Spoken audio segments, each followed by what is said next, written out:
Any agenda changes or nope? Okay. Let's start with business. The first item is approval of draft minutes from the February 27th meeting. Yeah, that's what went on. I had one suggestion. You arrived late, but you were here, and since it's noted that Vice Chair Train called the meeting to order, I think we probably ought to note when you arrived. I think it was about 7:10 or 7:50, something like that. And when council members arrive at a meeting late, it's in the minutes, so I think we ought to just specifically say, yes, you arrived and what the time was, which I think 10, 12 after? I do not recall. Let's put down 12 after, and Leo arrived. You can be generous and say 10 after. Whatever. Just note that you came in. Yeah. That was the only comment I had on the minutes. All right, is there a motion to accept with that change? I'll make the motion to approve it with that modification, correction. Second? Yes, second. Okay, all in favor? Aye. Aye. Okay, so it is approved as changed. Second order of business is recognition of outgoing commissioners. So I wanted to thank each of you for your service to the Library Commission, and we prepared this for you. So thank you for your services, Chair Leo. And thank you, Eileen, for your long service. Thank you, I appreciate it. And Mary Beth is not here, but in her place, we will acknowledge her service on the commission. So thank you very much. Don't have a grab Eileen's. So I wanted to thank each of you for your dedication and service, and also mention that the council did appoint 3 new commissioners. They are Doug Hagan, June Loy, and Don McDougall, and we look forward to working with them, and I'm sure that the 3 of you would be open to answering any of their questions going forward. Yeah, go ahead, Bob. I think Mary Beth will be here. She was at the event last night, over at the downtown library, and she indicated she'd be here. She's just a little bit late. But I'd like to take this opportunity to thank you for your service on the board. And I think you've been extremely effective commissioners and provided great public service to the community. And I'm really sorry you're leaving. I wish you could stay on longer because I think you've done a very good job and you're very, very skilled and very competent and very capable. And I just want to, again, thank you for all that you've done for the Library Commission and for the city. I think it's been an excellent job, and I hope the council and the community appreciate it. You want to speak to it? If you would like. Not to put you on the spot. Actually, I wasn't planning on saying anything, but I will actually comment that I have greatly enjoyed being on the commission. Working with Monique and your staff has been a real treat, and learning what the library is doing has been really insightful and fun, and I've enjoyed it a lot. Yeah, I wanted to echo similar sentiments that it's been fantastic, to spend one evening a month and now one evening every other month, plus, the outside work, thinking about the library and being an ambassador to my colleagues about what the library offers, and also, enjoying, what the library offers with my own family. But, after 2 terms, things have changed a lot, and I'm happy to see where things are going. And I think, in terms of time commitment, I, started getting kind of strained recently. So, babies, of which there were 0 when I started. Now there were 2. And, I hope to, have a chance to serve the city in another way at some point. But for now, I think just getting the Mitchell Park Library opened would be fantastic. And I hope to stay involved in some other ways as well. And actually, I would say my favorite part of being a commissioner so far was actually when we were on the hiring interview committee when we hired Monique, because it was a chance not to just be part of the LAC, but to really interact with all the other stakeholders in the library community that really, I realize we all have similar goals and we have different places where we're coming from, but really, everyone in the community is really working together, and that was really nice to see, and I'm happy that I'm certain we made the right choice. So that was, because up until that point, I hadn't really been a liaison to the FOPAL or I'd worked with the Library Foundation, but it was really nice to see all of us come together and really focus on doing something. So that was really nice. So thank you for the opportunity to serve. I just want to say thank you very much. It's been a very short time for us to work together because we just see each other every other month. But I can feel that your leadership and your guidance and your assistance, and thank you very much. Thank you.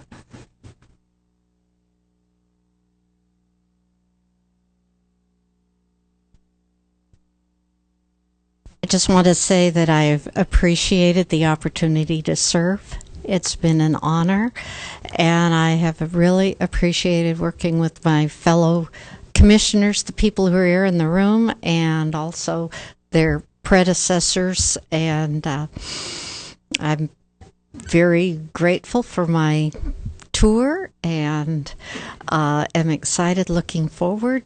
I think it'll be exciting. And thank you. So that being said, let's move on to the Orange Boy presentation. Okay. Hold that thought while we dial in. Oh, it's going to be over speakerphone. It will be over. Yeah, right. But there are slides. Yes, it's Okay. a WebEx presentation. Okay.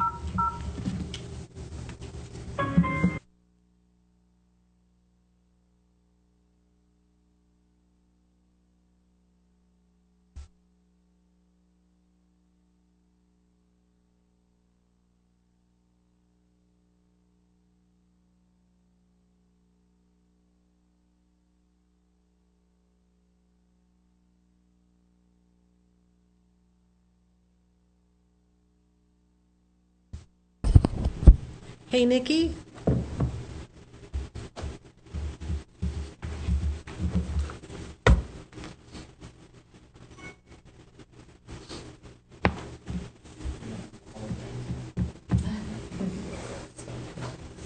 No, that would be nice.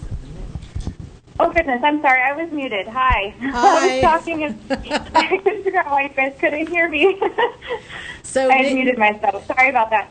So we're here with Nikki Harbor-Frankert from Orange Boy. She will present information to us about what we've done in terms of our work with them, and she will provide you. Let me see. You're just going to control the slideshow, yeah? Yes, I Nikki? will. All right. Here we go. Okay, great. I'm going to X out of this box up here so I can get a full screen, which means I will turn my video off for now and put it back up for questions later. Okay, so what we want to do tonight, and can you all hear me okay? Yes. Okay, perfect. So what I want to do tonight is kind of take you through a pretty high-level overview of the study that we've completed with the library and where we are to date. We have a few more steps to complete, which includes the measurement piece, which I'll talk a little bit more about later on tonight. And so I want to just give you where we are, some overview of some of the key findings of what we have found in the study so far to date. and really taking some time to introduce you to the clusters or the different types of library customer segments that we have identified for the library. So we'll start with a study methodology and really a high-level overview of all the things that we've done and talk about some of those key findings from the study. We'll do an introduction to the library clusters, and then we'll end the discussion this evening with a discussion about measurement and talk about next steps. And I will leave a few minutes at the end for any questions so that we can go over those if there are any in the room tonight. So without further ado, so to give you an update of just a little bit about our approach and our methodology going through this process. We started this assessment several months ago with the library as a way to really take a look at specifically the customers that were using the Palo Alto City Library, take a look at the community, and compare the two to really gather some additional insights that would allow the library to really focus some of its resources, look at ways to align or realign resources that they currently have to better fit the needs of the community and their customers, to identify ways to really help market some of those services and be more targeted and be a more tailored approach to some of their service offerings, as well as ways to identify some key strategies for their new strategic plan and help to set the foundation for that in making some informed decisions about that strategic planning process. And so we started the process with really there's three key areas that we sort of did some data collection and analysis. The first of those was a market assessment, which really forms the foundation of the study. In the market analysis, we did a couple of different things to identify where there's critical growth opportunities, looked at some key demographics in the community, not only just the Palo Alto City service area that the library serves, but we also identified the different characteristics and how those are similar or different at each one of those the branch locations or the communities that surround each one of those branch locations that the library serves. We also looked at things like market penetration, and really this part of the process allows us to kind of size the market and really truly understand, start to understand what some of those critical opportunities are going to be, and help us kind of assess what sort of things we need to ask in the customer survey and identify in the primary research phase. So the second phase of the process was the primary research, and we did a couple of different things to collect data. The first was we had done a few different ways of looking at library customer behavior. The first of that was doing a combination of intercept surveys, or intercept surveys are where individuals are kind of in the library environment, walking up to them and asking them to fill out or complete a survey for us. So we did that in combination with observational research, where we visited all of the library locations. We asked the customers to fill out some surveys, and we also observed the customers in the natural environment and really got a feel for what that customer experience was like, what the facilities were like, what customers were doing, how they were behaving in those facilities. We use that information then as part of our ways to ask some targeted questions on the survey. And the next piece of the process was the development of a survey instrument, which was offered online to all cardholders that had a valid email address. All library cardholders that had that valid email address received an online survey. They were invited to participate.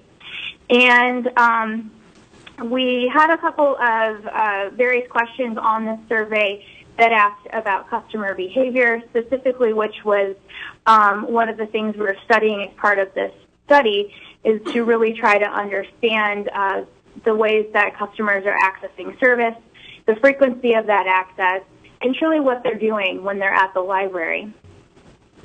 Orange Boy has a kind of a survey instrument that we use, but we do tailor that for each one of our library clients. So part of that ethnographic research and part of the feedback we got from Intercept surveys allowed us to make those tweaks to that instrument. The next piece then was really talking to some key stakeholders in the community, and we also offered an online survey that was sent out to staff, to library staff. And from that, we pulled all the data together and really took a look at it, sliced and diced it, and came up with our clusters, which is what we're going to look at today, and some really critical findings. Now, I'm going to go through a few of those findings with you this evening. There were quite a few of them. It was really hard for me to select a few of them, but I did want to share some of those findings with you this evening. So what did we find? Well, some of the select market findings, so some of the things that we found out, which may or may not surprise you about your market, was, well, the first and foremost, when we took a look at the cardholders and compared those active cardholders, now we looked at those who only have, only active cardholders are individuals who used the library in the past 12 months. And those individuals that actually live or reside in the Palo Alto city limits, we compressed the cardholders into household and looked at the number of households that were in one individual in the house had a card or had a library card. The market penetration we estimate that the library has is around 40%. Now, to give you some context about this, this is a very average penetration, but I think this would be above average if we were talking to a private sector company. I think any business would be very, very happy to have 40% of market penetration. This is a very solid number. In terms of specific to the library industry, we see a broad range of market penetration. When we're looking at this number, we really truly just want to get a sense for how many people in the community are using the library and are really truly active users of the library, and that's why we look at the past 12 months. So that range that we typically see for public libraries, just to give you an idea of what that looks like, it can range from anything the low 28% all the way up to 88%. So it really is a broad range. So this is right about in the middle of that range. Next, what we found was probably no surprise to all of you sitting in the room, but there is a high level of education in the Palo Alto community. Now, why this is significant, 49% of the population has a master's degree or higher. This is significant because it really does indicate those higher levels of literacy, which implies that higher propensity for library use. And we see that there is really truly no one demographic variable that really identifies why people use libraries. However, we do see that those that have those higher levels of education, generally cardholders have that high level of education, and that seems to be the similarities that exist pretty consistently among cardholders everywhere throughout the United States. So that was a pretty significant finding. It always surprises me when we're doing studies in the Silicon Valley. Every time I see that high education level, but I'm sure it's not too surprising for all of you. The last two pieces I have on here, 33% of households have children. Again, this is pretty average. This is pretty consistent with national averages. But the median age is 42. And again, this is, I think, an indication that we are a little bit older population in the Palo Alto market, and that does have to take into consideration the fact that the population will continue to age, and that will be something that the library will need to consider as part of its service delivery. Next, we found some pretty interesting stakeholder findings, and again, I couldn't include them all. But of the most significant, I think, are the value or importance that that stakeholders placed on library services. And we asked them to both rank audiences that they thought were most important to the library and the community, as well as services that they felt were most important. And by far, youth services was always at the top. That was things that we found pretty consistently. We also found that really mirrored with what customers were saying to us as well.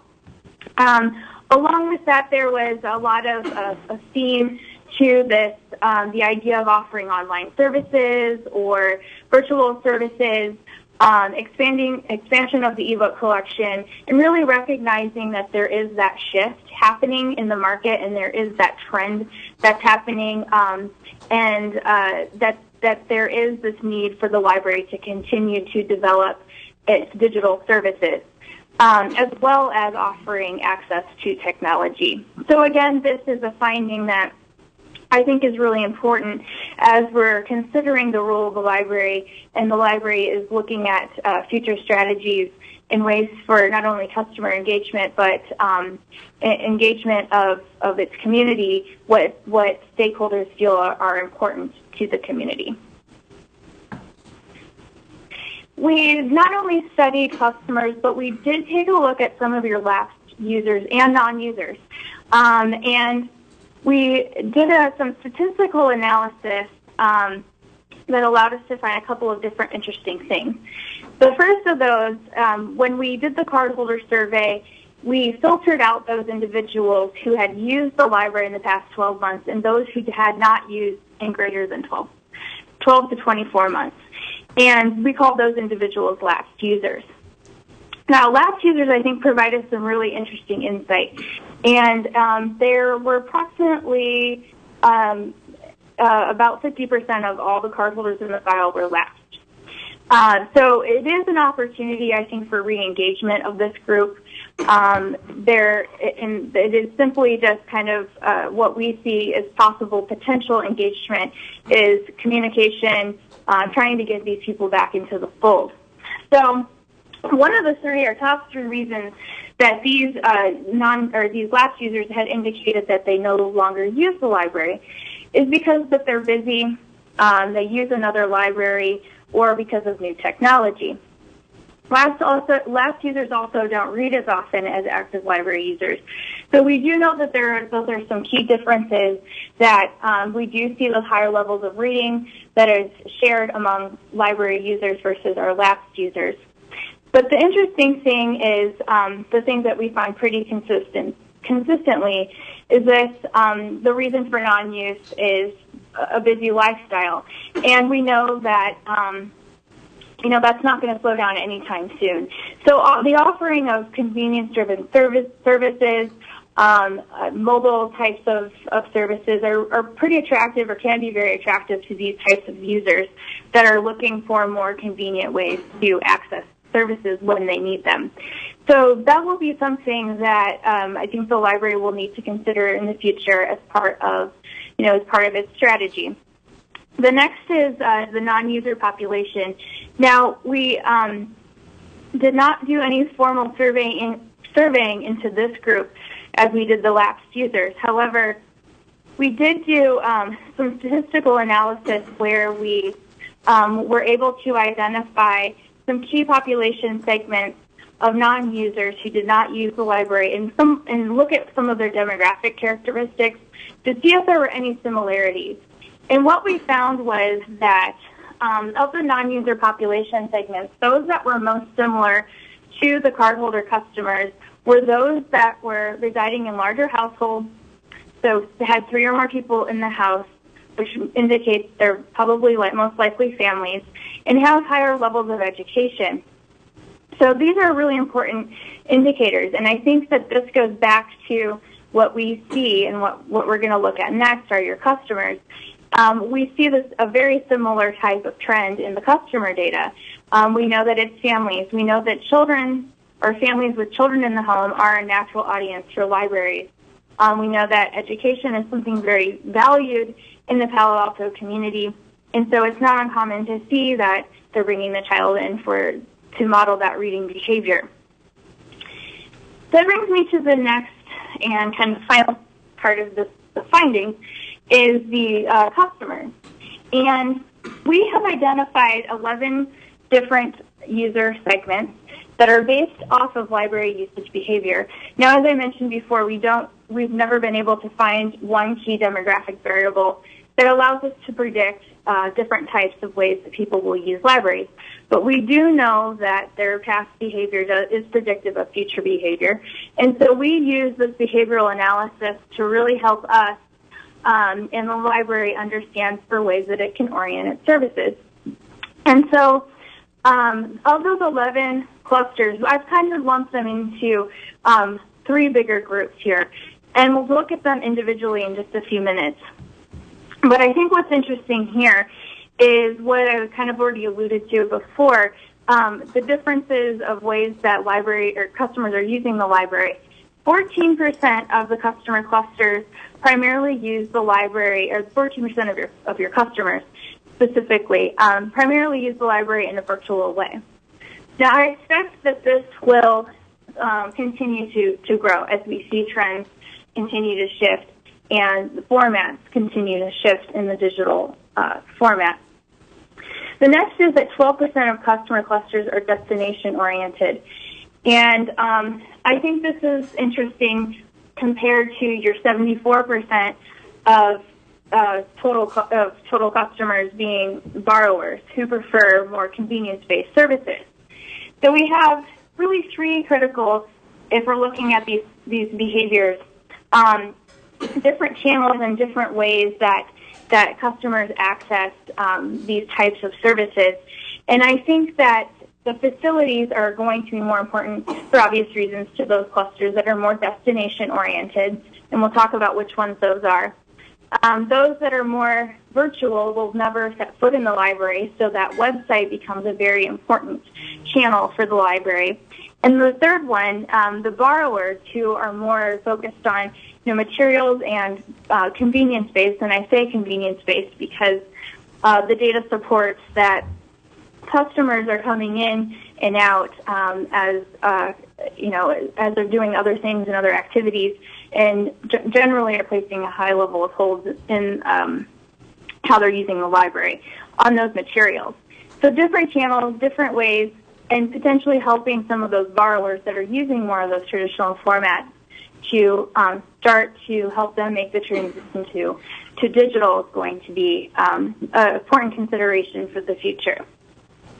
The final point I have on here is that all customer clusters really indicated high mobile smartphone adoption. And this is going to be, I think, one of the most critical things because we see such a high mobile adoption that's going to continue to increase, and I think this is going to be critical to engagement in the future. So, as I was saying, we have 11 different behavioral clusters here, and this is approximately the estimate distribution of what % each one of these behaviors represents of each one of your card holders. So of those, Nikki, I'm hi, I'm sorry, it's Monique. I'm yes. just letting you know it's a little hard to read, so you might need to read around the graph. Okay. Thanks. No problem. So the largest cluster here in this gray pie chart is the occasionals, and they represent about 22% of the card holders. Our digitarians are and I'm going to go through what each one of these are in just a minute. Digitarians here in the orange pie are 4%, transitionals are 10%, staying connected are 6%, bedtime stories are 15%, bright future are 5%, dependables are 18%, page tuners are 10%, audiophiles are 2%, double feature are 2%, and dining in are 2%. 6%. I'm sorry, 6%. Sorry about that. So our staying connected folks, let's start with them. These are customers who primarily come into the library to access the public PCs. They use Wi-Fi, they use the computers, they're using the facility more as a destination type resource.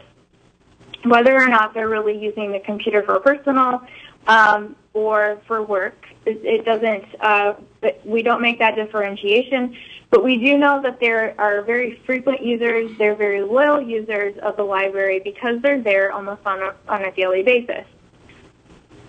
Next to that, we have the bedtime stories, and this is a group that is primarily parents that have children in the home and are bringing that child to the library, again, for not only just the activities and programs, but also to get those books and materials for that child and engage in that reading behavior with the child. We do see that this is like I was saying earlier, a very critical audience generally for libraries. A lot of times the research supports that what we see is individuals that use the library in their youth become users in the future. And so library use is truly a learned behavior. And so these parents are teaching their children that behavior of reading. Next, we have the transitionals. And this is a pretty unique group because of where libraries are today, in particular with their digital and print medium. So transitionals are a type of user that primarily use the library in two ways. They are very, very avid readers, but they can't get everything that they need through the website or through the digital materials. And so they're doing a little bit of both at the moment. So they're supplementing some of their reading habit with some of those print materials, but they are very, very heavy readers, and they continue to use the library in that way. You'll also notice with this group is that they not only just download books, but they are reading print, but they're very convenience-driven. So they do place items on hold. They're not likely to necessarily browse that collection in the facility itself. The dining-in group is an interesting group, and this is one that we're seeing kind of grow, for libraries. And this was an interesting group also when I was doing some of the ethnographic research. We saw a lot of these individuals coming through the facility, using them, even on the intercept surveys when specifically talked to people that would, I believe, would fall into this segment, were individuals that are spending a lot of time using the Wi-Fi or studying or really using the facility for the space. And these are, again, another destination type user. Generally, they're there for several hours, and they're there on a pretty regular basis, again, to set that laptop up to study or to work. The audiophiles is an interesting group because they read, but they just read in a different way. So they are listening to books generally on CD or digitally, and we usually see this cluster, and we break this one out specifically because it is important to the geography of the area, of the Bay Area, because of the long commutes and things like that. So we always see that this cluster kind of rises to the top and is a cluster that's pretty common with specific to your geography down there in the Bay Area. So again, these are individuals that primarily access those audiobooks and are listening to those audiobooks while they're doing something else. Next are our Bright Futures, and Bright Futures are teens primarily who are accessing teen materials. Now, one thing I want to point out here is that there are teens represented in several of the clusters. If you look at the demographic alone of just the age of 13 to 17, but this particular cluster is focused on reading material only for this particular age category. Where you see a lot of other teens are in that dining-in group as well, because they're there studying or using that space for studying activity. So behaviorally, this group is accessing those teen materials. And we did see in this study adults who also are accessing those teen books, whether they're for their own child or for themselves. And we do see adults throughout the country who like to read teen materials, so they also will fit into this category because that is what they like to do, and that's the type of material that they access.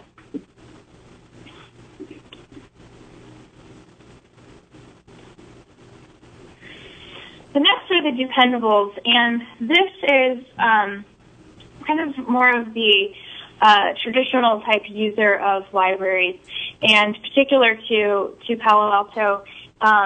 This group is, the individuals that come in and use all facets of the library, whether that's the audiovisual materials, that's the books, printed books.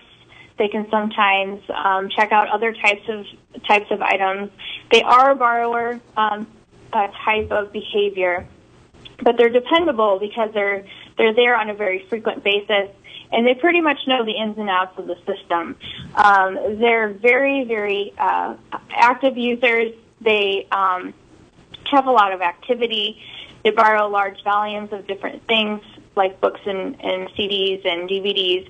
And so they that's where they kind of get their name, the Dependables. The next one are the Digitarians. So this is one of our virtual user groups, and Digitarians primarily are virtual users. They do sometimes also come in and may occasionally get a print book. That's usually on hold. But primarily they're connecting through the website, and they're using those downloadable resources that the library offers. So this is a customer that you may never see.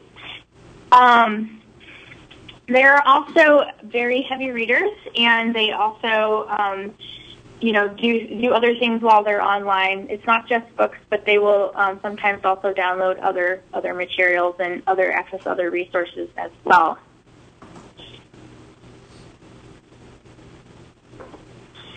The page turners are print material users, and these are individuals that really are wed to the book. They are very traditional type users in the sense that they do like to browse, and they are borrowers. Excuse me. They also will place items on hold and look for things that are convenient for them to get those books to read. They're not as heavy readers as we see with your dependables or some of your other groups like your transitionals. Transitionals really truly are the very heavy devourers of reading material. Your page turners are a little bit lighter version, a little bit lighter readers, but they do use the print format, and they're pretty wed to that print format. So this will be a critical group, I think, for the library to consider some strategies for how there might be some transition and things like that with digital format adoption.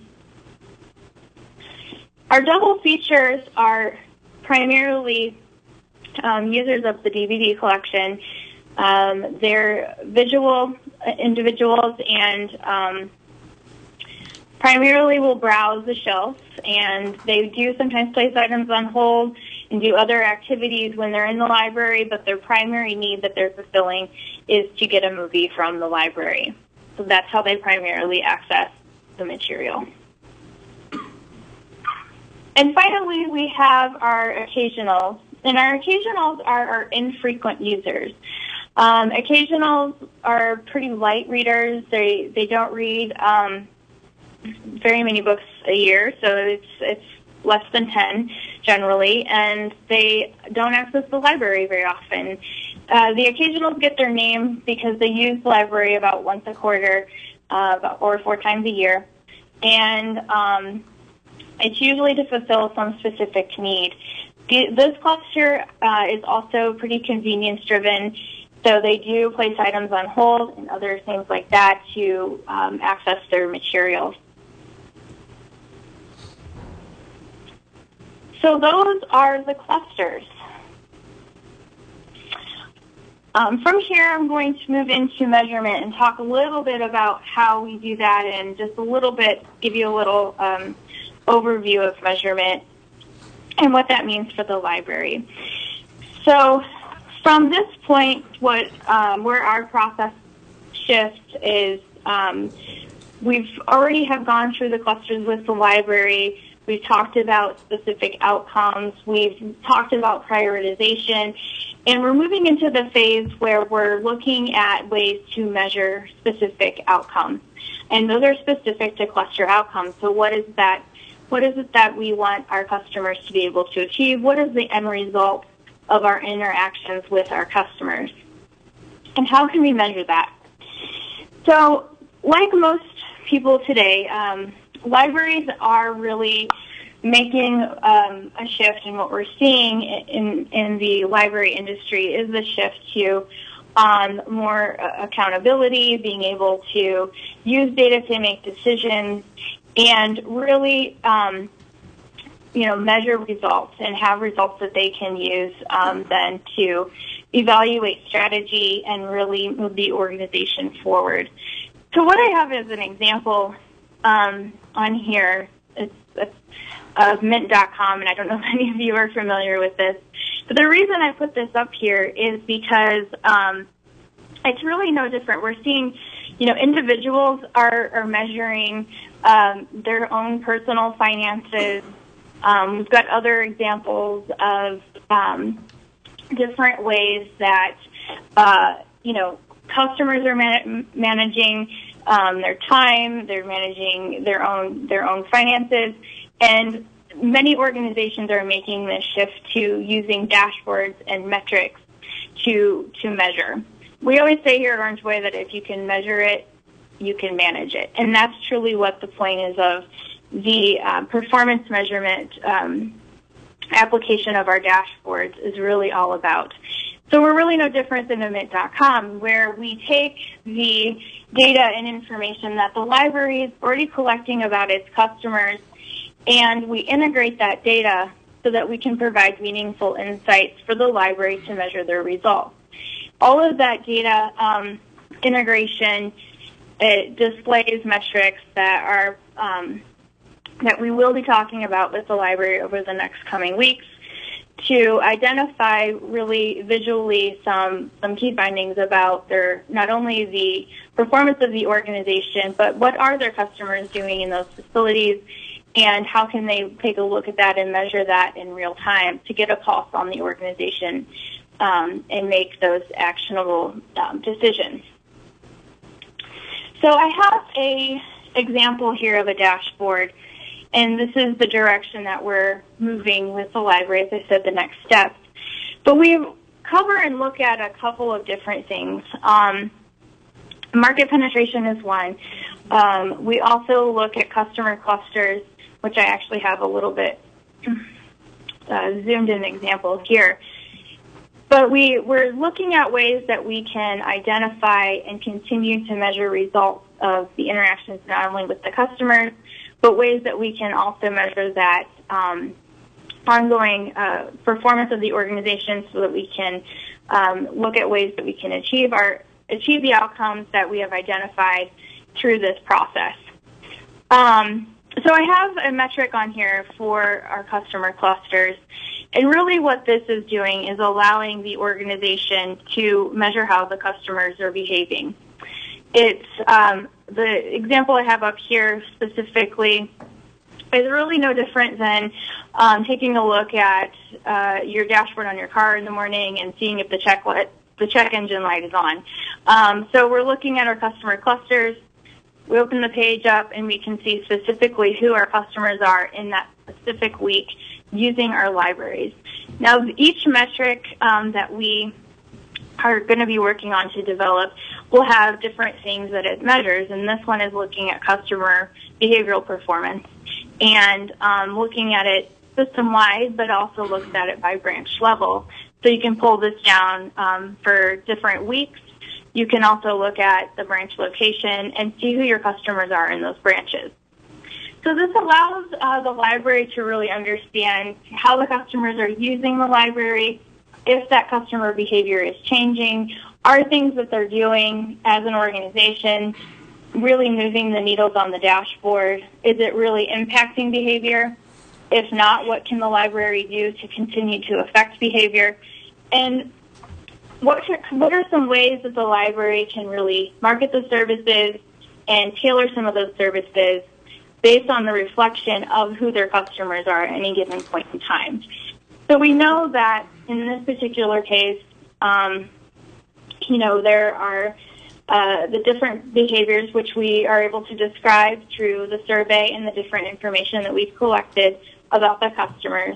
So those help us develop the strategies. But really the dashboard is there to then help measure those specific outcomes of those strategies. So our next step, as I was saying, is truly to get this measurement discussion going. And we have a meeting scheduled with the project team on May 1 to continue our discussions about measurement and continue our process to work with the library to develop the dashboard. Dashboard development will be taking place throughout May, and there will be various times when we're presenting data and things like that back to the library and working specifically to the library to bring this dashboard to life.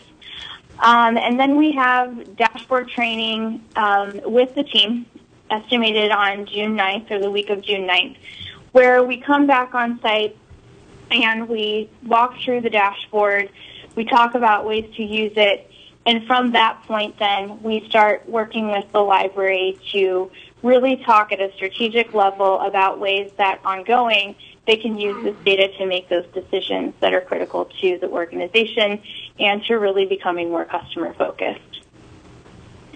So with that, no, I've talked a lot. Are there any questions from the group?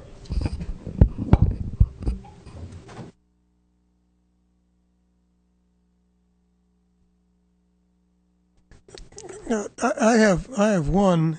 I was thinking about the people that the libraries serve, which is 40%, and then the people who we don't serve, which is 60%. And I'm kind of ambivalent whether we should be focusing first on improving or making more apparent to the people we serve what's available and building on that, or we should be reaching out to the people who don't use the library for whatever reason and trying to see if we can get them to be active users. Now, I don't think we're going to get all 60% as active users, but maybe we'll get them another 5 or 10% of the population will become active users because they realize there are things they should be taking advantage of. So I'm kind of ambivalent about how we determine which gives us the bigger bang for the buck.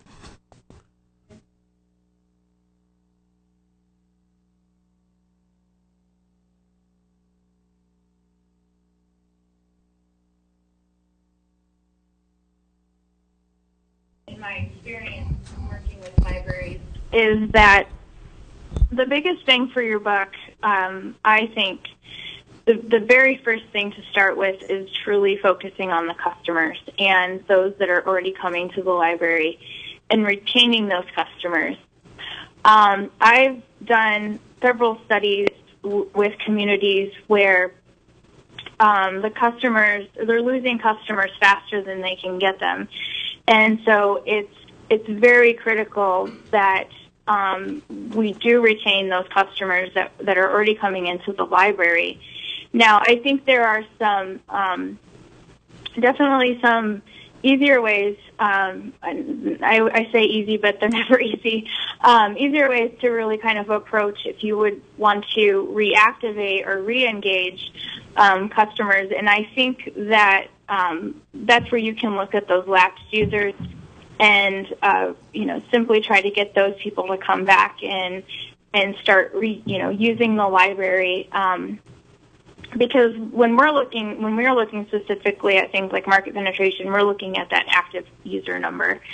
And where we see impact, where we see other libraries being able to make impact, is by focusing on their active users and those that are their best customers and those that fit best with their role and their future vision of the library. And then trying to re-engage those lapsed users and even keep those occasional users in by looking at ways that they're expanding services or can promote services to them to get them back into the library.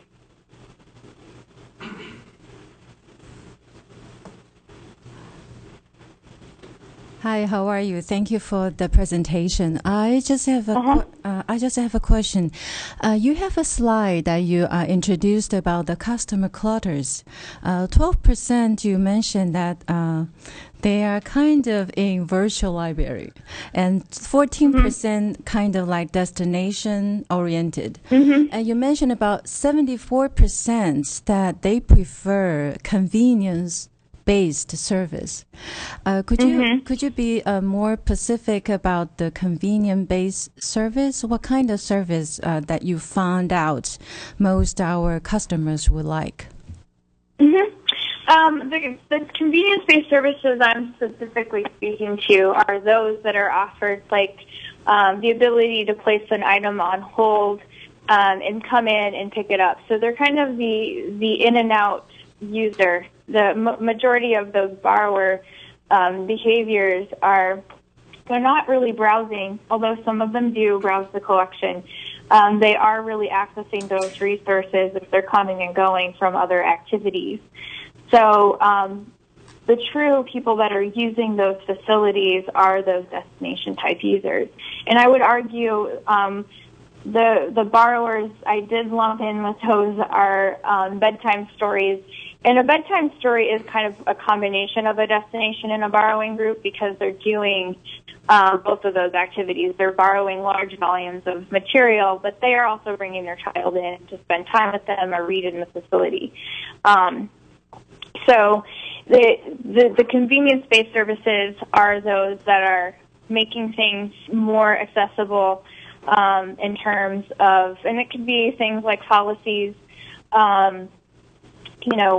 ways that they can get things easier in terms of improving the access of ways that they can even download things. Those are the types of services I'm speaking about. So speaking of the virtual parts, that is about, if I remember correctly, it's like 12%.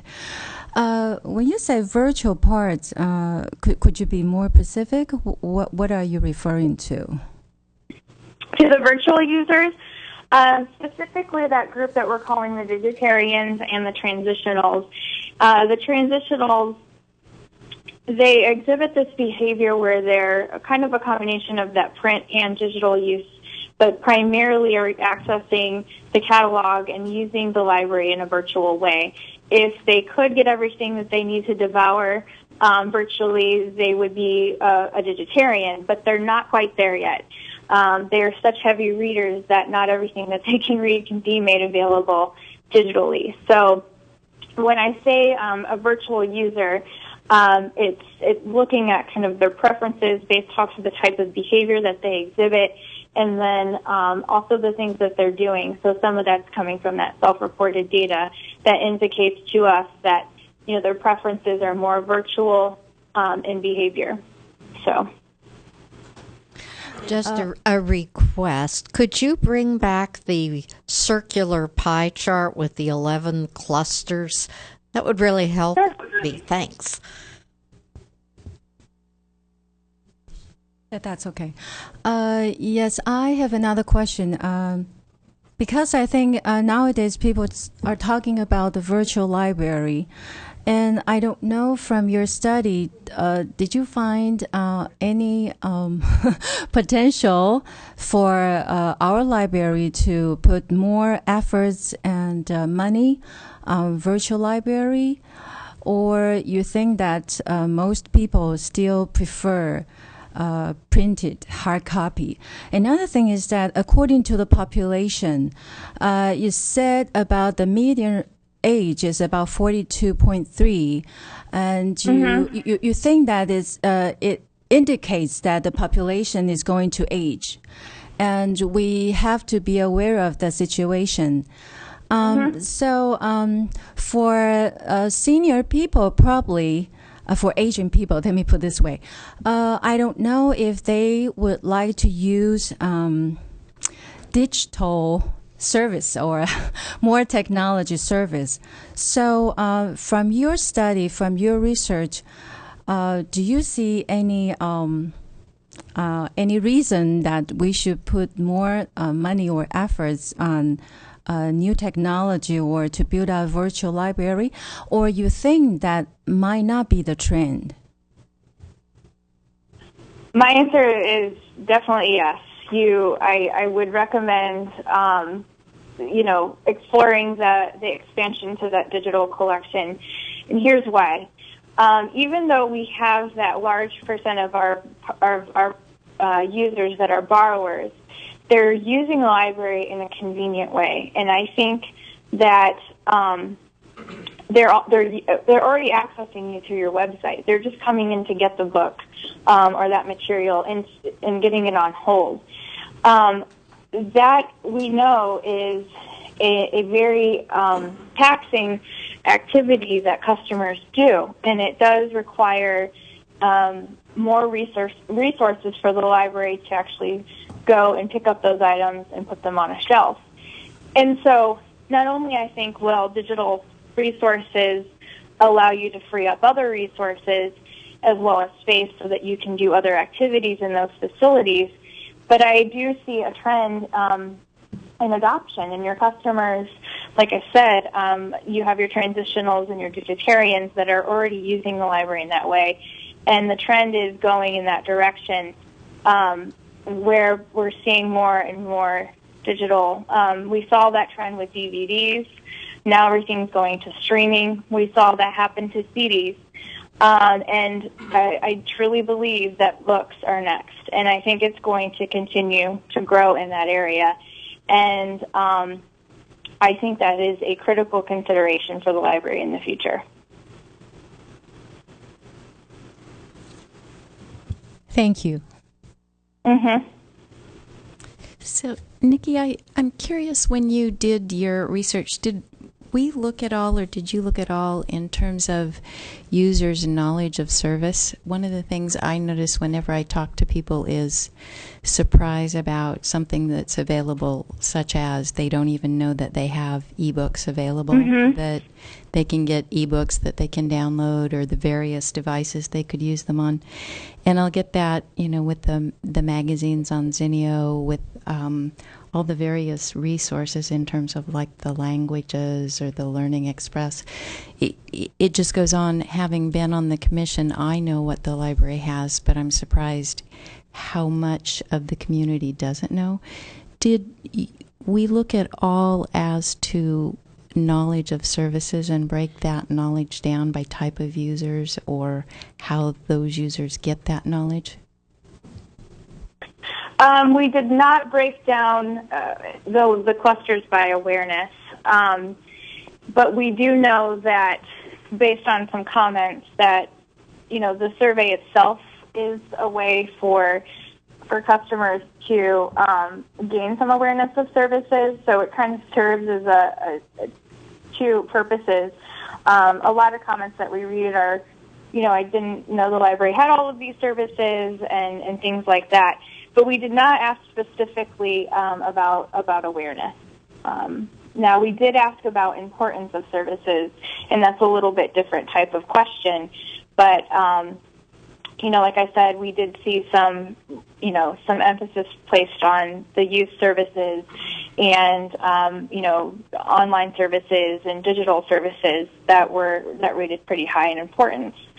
So I think that is an indicator to me that there is an awareness that the library offers or could be offering more of that type of service to the community. And have you seen in any of your other library projects ways where they've tried to target that and figured out how to reach the public with knowledge of let's just say that there was a specific project looking at training them how to use ebooks or training them on Zinio? I'm using various examples, but have you seen any libraries do a testing so that they could do target marketing? Definitely.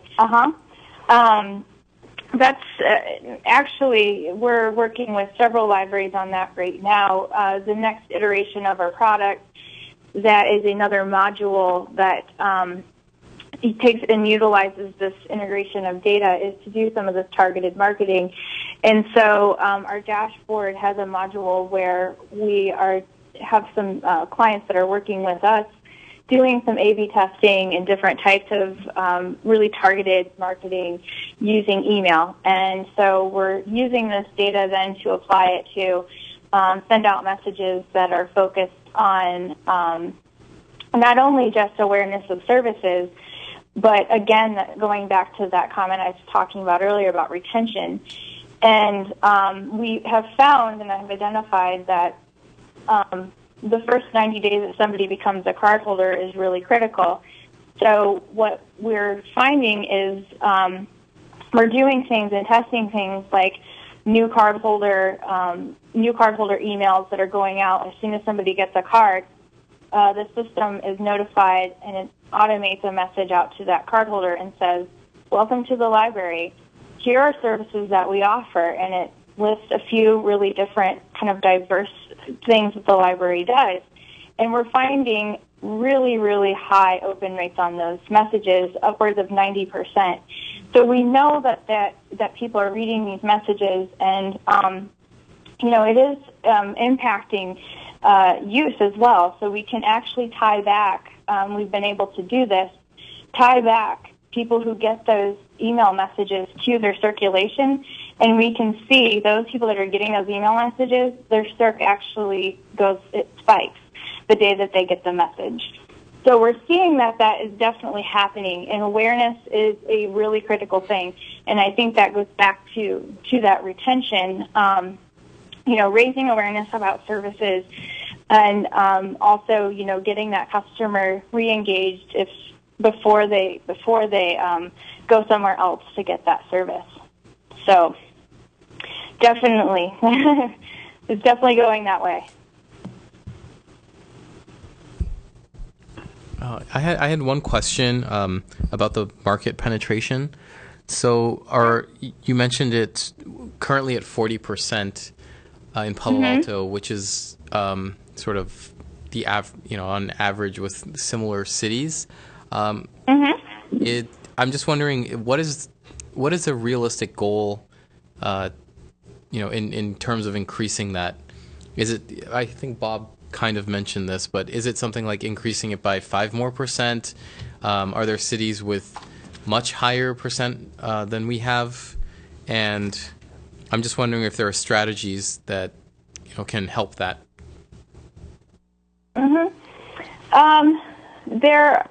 The highest I have ever seen is 88%. And the strategy that we worked with the library to get that was focusing on two things. One was just continually engaging and re-engaging customers, focusing, this one particular library that I'm talking about focused on their occasional users and started promoting services via email to those occasional users to keep them engaged. So they reactivated those customers, and that caused the penetration to go up.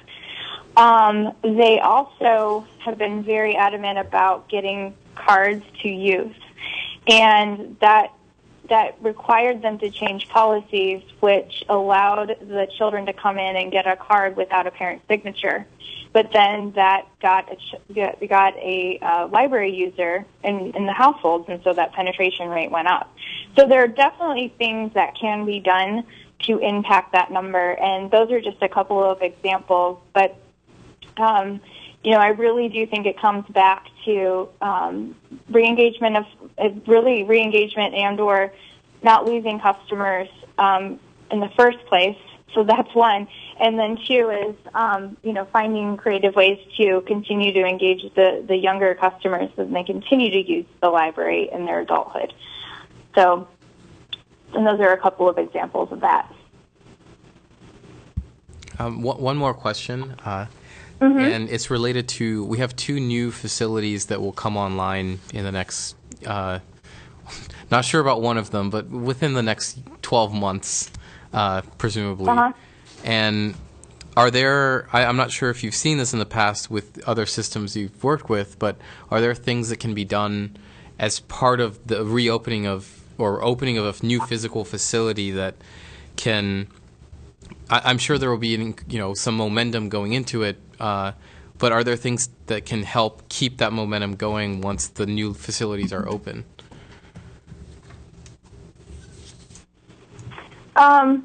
I think it goes back to the communication piece, but I know what you're talking about specifically.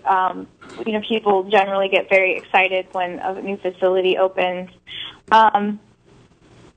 What I think you'll probably most likely see is a shift with cardholders that are using one facility and maybe start using those newer facilities.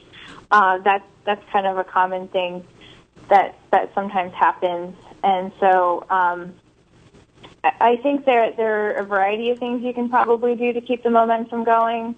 One thing I think, like I was mentioning, is just staying in front of the people. You're assuming you're going to get some new cardholders because of that new facility. They're going to want to check it out. So again, if they sign up for a card, there's got to be a way that we can get them back in and using it again. So I think that it comes back to marketing, it comes back to communication, and it comes back to just engaging those individuals once they come in and use the space. And measuring that. I mean, that's the critical thing too. So I know that we're going to be talking a lot about that over the next month, but that's going to be a really critical factor. One more question, because your presentation also mentioned about non-user. I would like to know, did you randomly interview people on the street to ask them, do they use library, or what kind of data you use to describe the non-user? And I remember you described the non-user, why they don't use library. If I remember correctly, it's because of the busy schedule. Can you refresh my memory about that? Mm-hmm. Mm-hmm. So we're talking about two different segments. We have our non-users, and then we have our lapsed users. And those individuals that were lapsed users, we did survey those individuals, and those are the ones that responded. The reason they did not use were because in the top three, they could select multiple choices, but the top three were that they had busy schedules, they use another library, and they don't use because of new technology. So those individuals we do have insight on, and there's other data also to support, I think, ways that maybe the library can use to re-engage those folks. The non-user specifically was an intellectual exercise on our part. We actually purchased a list of everybody in the city of Palo Alto. We subtracted out all the cardholders, and then we looked at the demographics of the rest of that file. And that's where we were able to take a look at what was that predictive variable, if there was one. Again, it's very, very challenging to find a demographic variable that predicts any sort of library use. But what we looked for were those similarities. What households or what characteristics looked most closely like a cardholder. And the only variables we could find were those larger household size and those higher levels of education. And again, we're seeing that, it's the families that have potentially a child in the home that are bringing that child in for that literacy activity, and also those that value education that look most like potential. Those are the users that have the greatest potential for potentially targeting for of non-users than any other non-user group that we looked at. So if the library were to go after or look at ways to strategize or potentially capture a non-user segment, the recommendation would be those that have those larger households and those higher levels of education. because they look most similar to their cardholders. Okay, sorry. Now, I would caution that there probably needs to be some testing and some piloting of maybe some things if the library would decide to go that route, because there's a few unknowns there. We did not survey into those groups or anything like that, so there would probably be a little bit more work there to do. Sorry, I didn't get the 3 reasons. The first is busy schedule, use other library, and what's the third? Because of new technology. New technology. And when they say they use other libraries, do they specify which library they use? They did not, no. But we did, as part of the market analysis, look at a geographic analysis of your cardholders, and we know that card holders come from all over the Bay Area. So it's possible that they're using San Francisco, or they're using a Santa Clara County library, or any number of libraries in the area. So thank you. Are there any other questions? Okay. So I just briefly wanted to say one of the things, this is not the be-all, end-all. Like Nikki is saying, this provides us with a start, and it's a way to test out some ideas, do further exploration, but we know where to target that exploration, and we know kind of a little bit more about who uses us, where the potential for growth is, which is very encouraging for us in terms also of thinking about even policy and how we approach the services we actually do provide. So it's not simply, we're going to try this new service, but as she mentioned, one library looked at, we'll change our policies regarding library cards as a way to improve those things. So as we go forward with this data as a group, we'll look at a combination of those kinds of approaches. So that's, for us, I think, a very encouraging start. And if that's it, a quick, just very brief question, which is, when you're collecting this data, is it something that's going to be continually updated into this dashboard? And is it something automated, or do you need to compile it? Is there staff time, to compile this information? Nikki, do you want to address that with the dashboard? Yeah. So the dashboard is continually updated on a weekly basis, and the data, the library sends us the data on a weekly basis, and it is automated on our side too. The library doesn't have to do anything except drop a file on our servers, and all of the data integration and tabulation and all of that happens on our end, and the dashboard metrics refresh when we get the new data on a weekly basis. Okay, thank you. So, Nikki, I think we're done. Thank you very much for your time and the presentation. No problem. All right, bye. Thanks, all of you. All right, bye-bye. So the next item is library media outreach with Eric Howard. So you want me to introduce you while you bring it up, or you got it going? Yeah, I think we're going to do it from here because I'll have the mic, and then everyone's going to... Okay.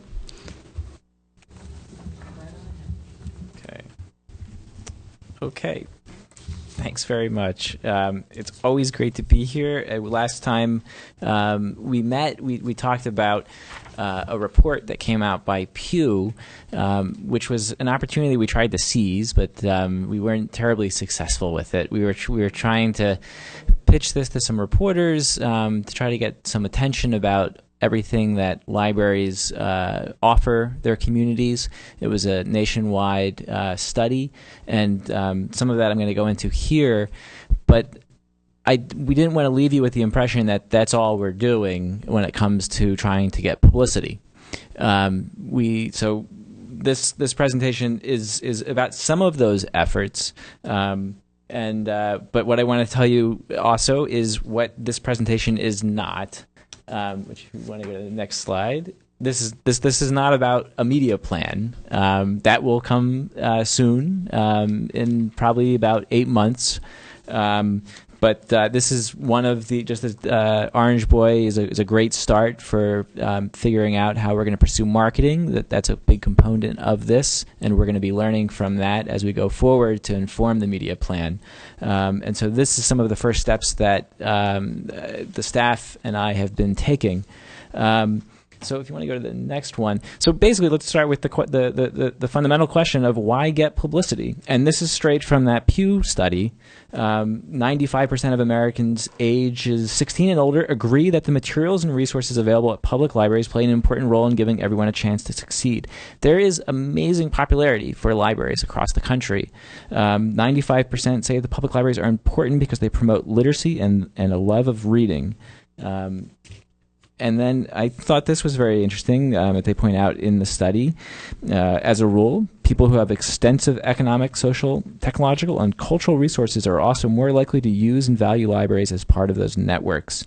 Many of those who are less engaged with public libraries tend to have lower levels of technology use, fewer ties to their neighbors, lower feelings of personal efficacy, and less engagement with other cultural activities. So libraries really play a instrumental role in building communities and as a community bridge builder. We also see that 94% say that having a public library improves the quality of life in a community. So there's enormous popularity for the values that the libraries provide. So, and yet, despite the huge value that libraries offer and the wide range of programs that they deliver, and this goes straight to, Eileen, what you were saying earlier, just 22% say that they know all or most of the services their libraries offer now. Another 46% say they know some of what their libraries offer, and 31% said they know not much or nothing at all of what the libraries offer. So it's somewhat counterintuitive. You have this, well, not necessarily counterintuitive, but it is ironic, I guess, is a better way of putting it, that there's this huge popularity for the value that people know it provides, but there's still an overwhelming number of people who don't know all of the value, all of the many services and activities that we offer, which is going straight to, I think, many of the issues and topics that you guys have just been raising. So that is sort of the answer as to why we do publicity and why we're trying to pursue this, is so that we can inform the public a little bit more about what they can avail themselves of, and hopefully then provide even more value for the community.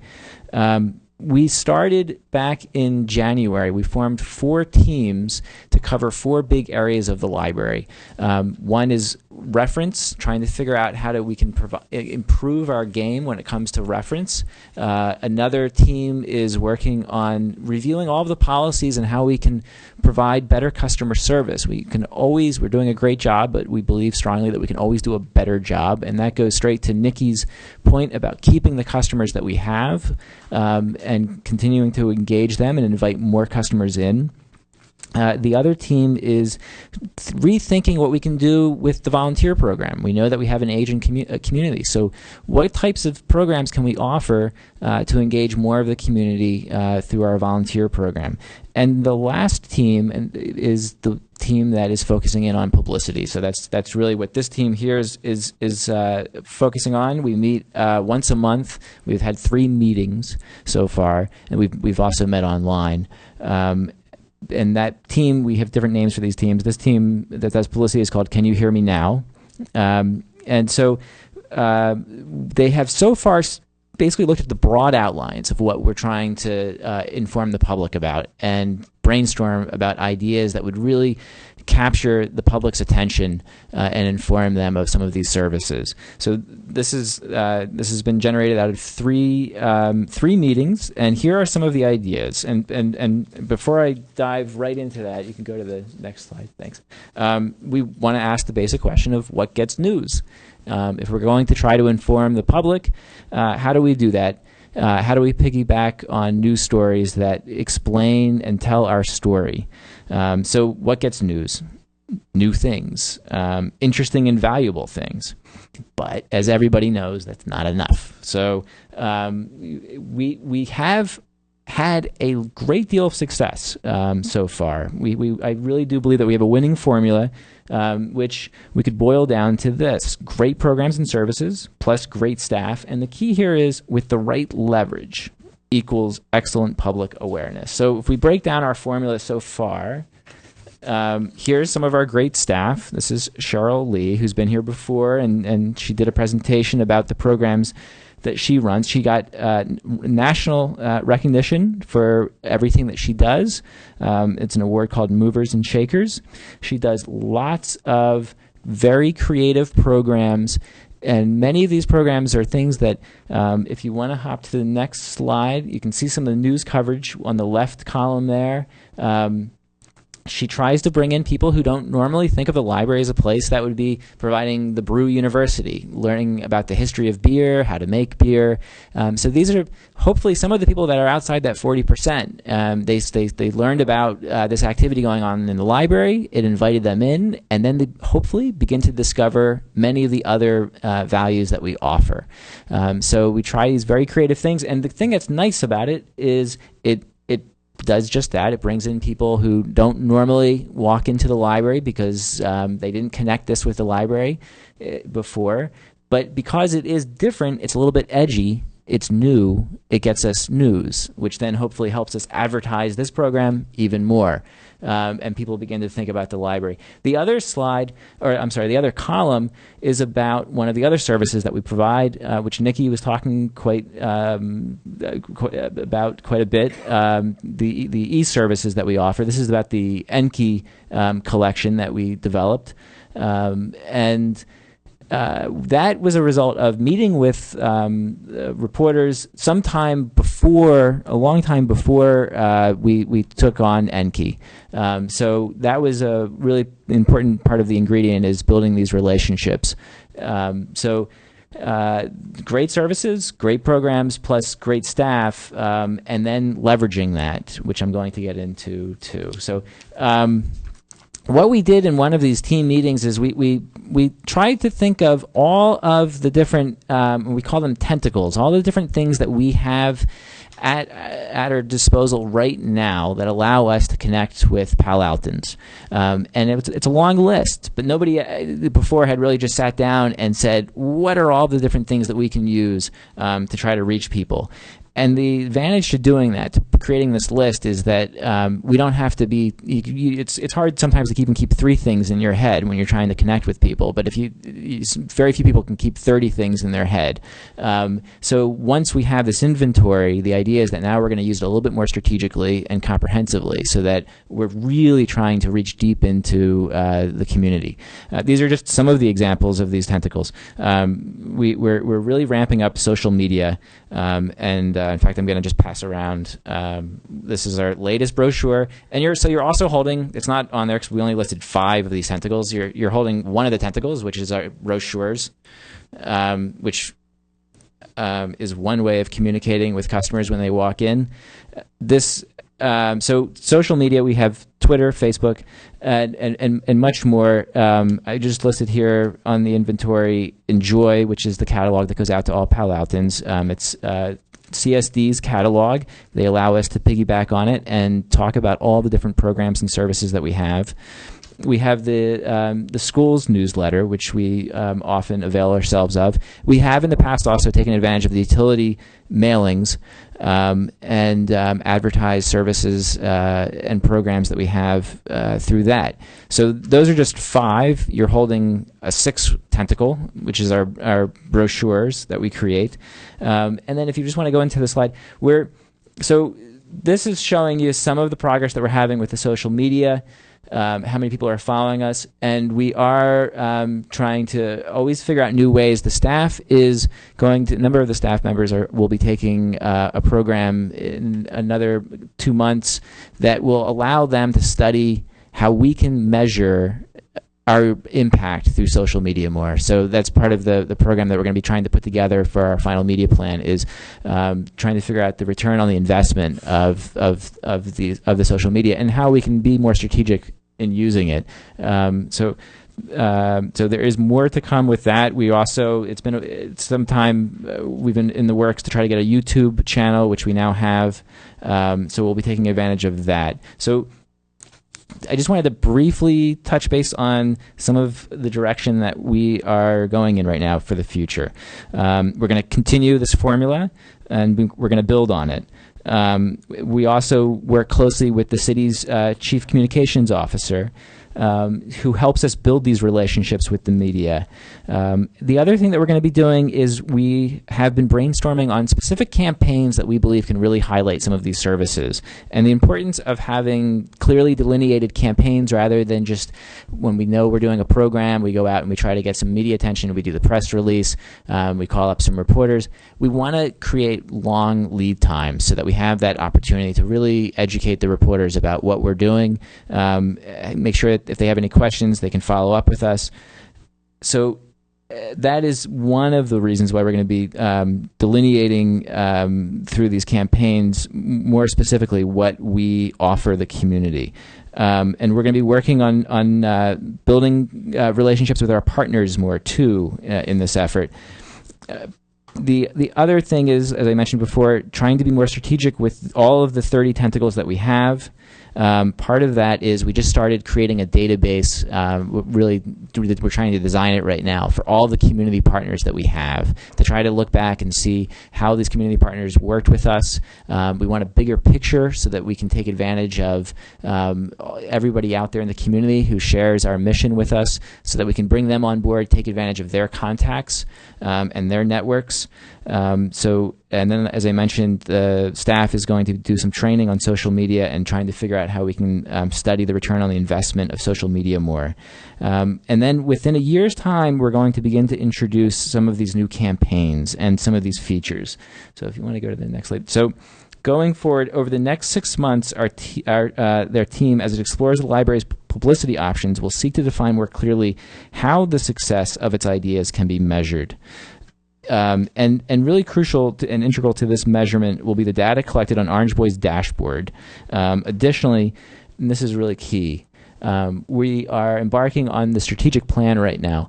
And the strategic plan really gives us the message that we believe will really resonate with the community, and that's going to be key to the media plan.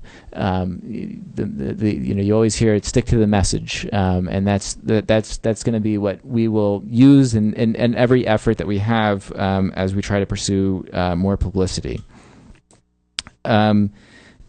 So we're going to, as I should say, as we go forward with these ideas that are really just proposals right now, we're going to have to be examining the feasibility of the ideas on the practical side of things, the overall costs, the costs both financially but also on time, some of the practical limitations regarding our policies. And so we're still examining many of these. And I'll get into more detail on that in just a minute. But and because of the uncertainty for some of these proposals, it's likely that not all of them are going to go forward, and we'll have to abandon some. But the key principle that we're really following is through the lean management principle, which is build, measure, and learn. So we're going to go out there, and then now we'll hop to some of the three major proposed ideas. One is we want to bring people into our website so that they can see all the different services that we have, and then hopefully interact with the library, both getting our e-resources, but also searching the catalog and discovering the programs that we have. If you go to our homepage right now, you'll see at the top the little blurbs for the events happening that week and happening that day. So the more we can do to grab them and bring them there, then they will discover what we have, and then hopefully we can connect with them through either they'll follow us on Twitter, they'll follow us on Facebook, or through email. We'll capture their emails and we can contact them that way. So one way to possibly attract more people to do that and to come and visit us is try to create a new service. And this service that we envision is one, the working title is Books That Make Palo Alto Tick.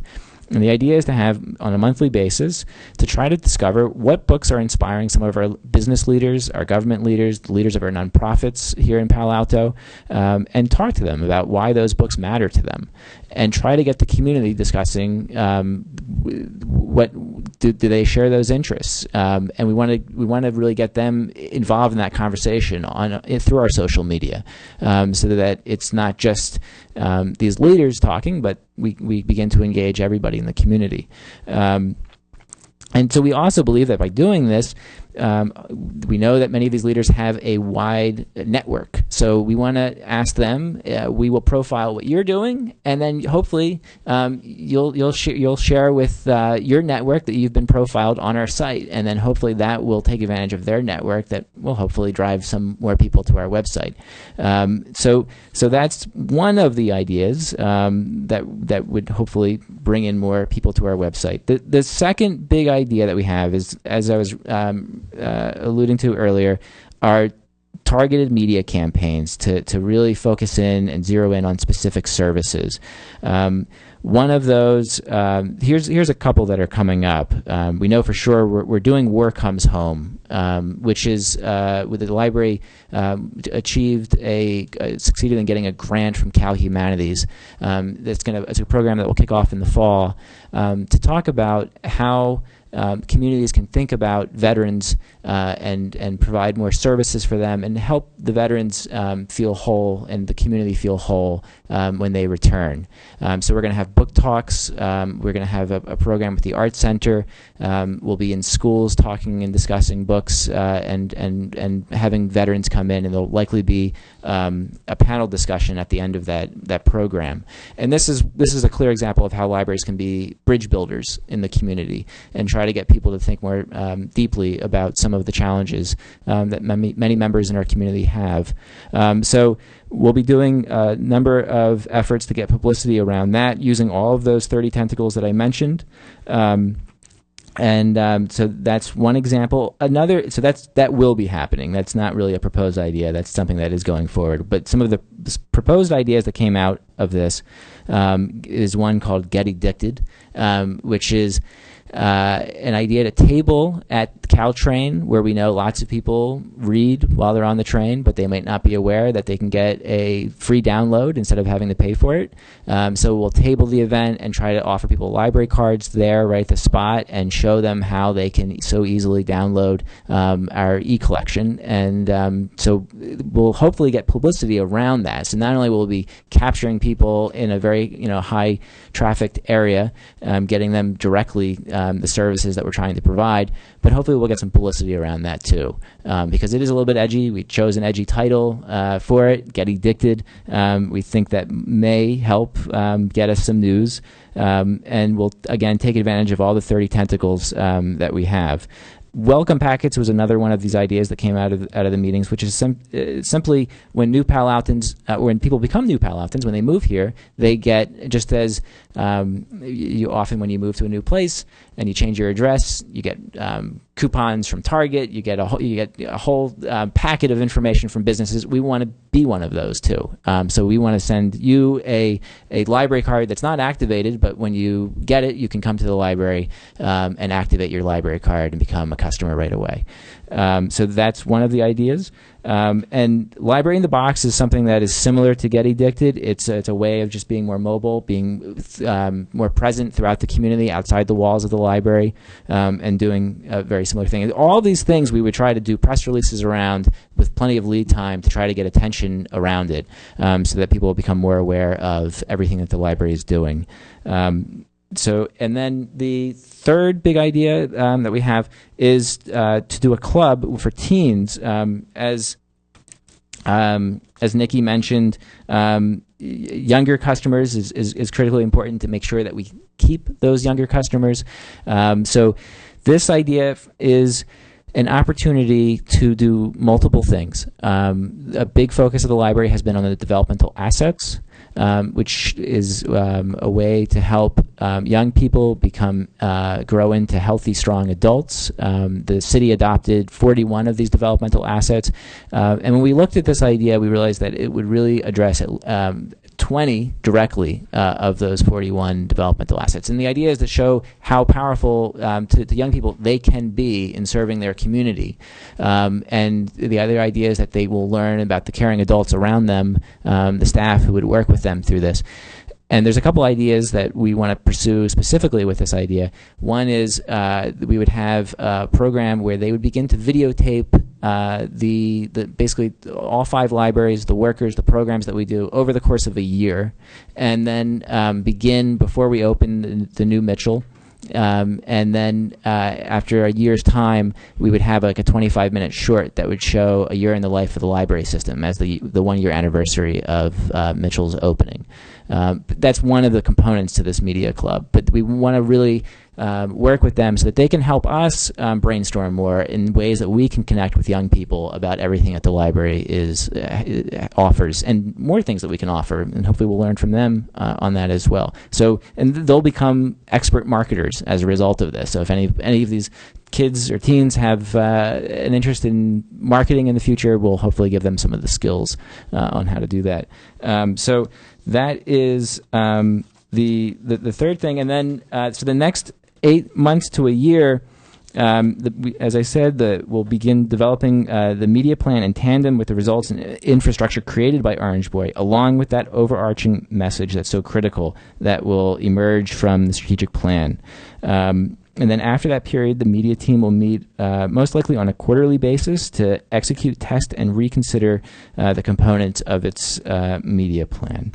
So that is really the key to this, is to try it out, to build it, test it, measure it, and then learn from it and see where we are after that period of time. So I'll open it up to any questions that you have.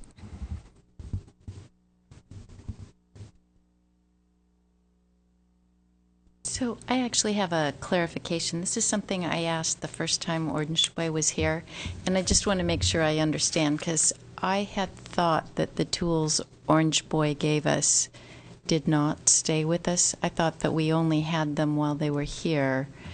And I also, when Nikki at the end, she said that what would happen is we would take our results and dump them into her database. So how long do we have access to the results, that dashboard, now that you're setting up your metrics and measurements? How long do we have access to that information? So my understanding is once the dashboard's created, it's going to be on an ongoing basis.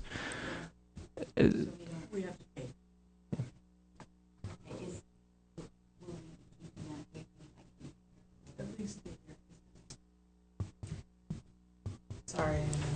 So is the dashboard then like on a subscription basis? Okay, so you have a trial first year and then you decide whether you're going to renew or not, depending, I guess, on how much you need it after a year. Right? Yes, but I would also just add, that's, as Monique said before, it's one tool. So there's nothing that's keeping us from doing our own surveys, which we plan to do, and we plan to do with all the programs. We do that already, but we're also trying to figure out what kinds of questions do we want to ask after people attend these programs that would help better inform us about why they're coming. So, I mean, we're not limited by by what Orange Boy proposes to us. We can go out there and we can survey people on the street and find out what they're thinking and learn from that as well. So I hope to do that. Yeah, I noticed, I think a few months ago, the Palo Alto Weekly and the Man on the Street had interviewed whether people were using the libraries. Did you get involved with that, or was that just something that Weekly thought up independently? I Weekly thought up that independently. I wish we could take credit for that, but that's great.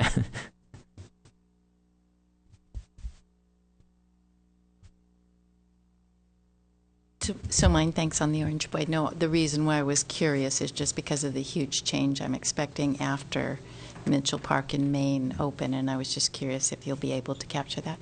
But then also, since I'm not hearing any other comments, I just wanted to really say kudos for the energy and we've talked a lot about publicity and marketing and the need to get the public aware, and you got just a fabulous campaign. But I also really admire and respect the lean principle of it, that you're going to keep looking and throw away what doesn't work, but really approach it with a lot of energy and freshness. So, yeah, I'm very pleased.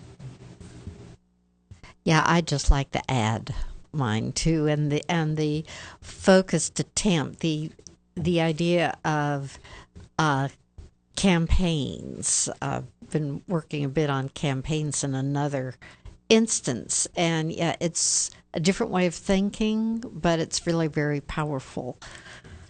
So I'm glad.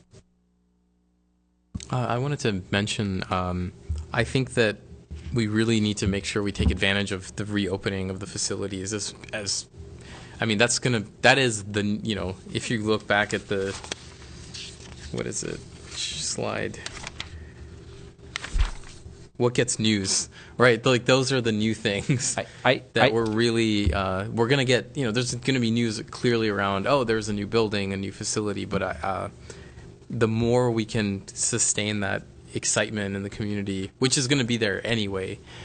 I couldn't agree more. 100 more than I agree 100% and more on that. In fact, I'm just realizing that I neglected to put a slide in that Monique asked me to put in, which was to communicate that point that when I put up there at the very beginning what this presentation isn't about, there's a whole nother publicity team that works just on the publicity around the openings of the buildings. So this wasn't intended to address that, and that. So you're 100% right.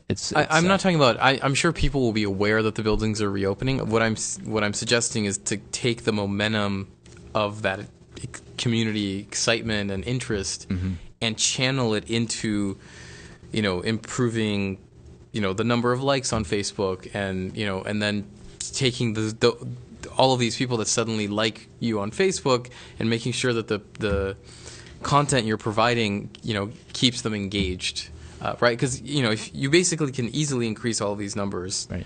Or whatever numbers you choose to increase by, you add, hey, if you're here at the opening, use this hashtag when you post to Twitter, and then it's some kind of, whatever you choose, right? And to sort of guide people into their own social media use to, channel some of that energy back into the library.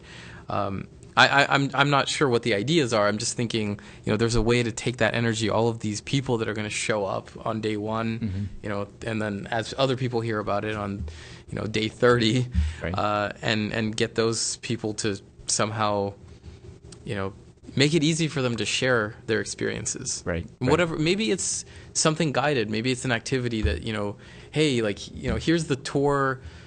We've hidden 5 or some number of QR codes in the library, and if you find all of them, there's some kind of explorer prize, and you get people to actually learn about what services you provide, and maybe part of it and forces them to tweet something, or who knows.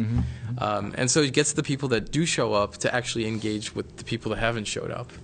I'm just throwing out some ideas, right. But it's going to be such an amazing opportunity to have all these people that have been really eagerly waiting right. these facilities. Yeah, no, I mean, and even before I came on board, there was a team that had put together a plan for each of the buildings for their openings on a wide range of ways of connecting with the community to get them invited to come, and then also to learn about it, and really, because it's the best opportunity that we have. You're right. I mean, it is the golden opportunity to talk about our story and our message, or the openings of those 2 buildings.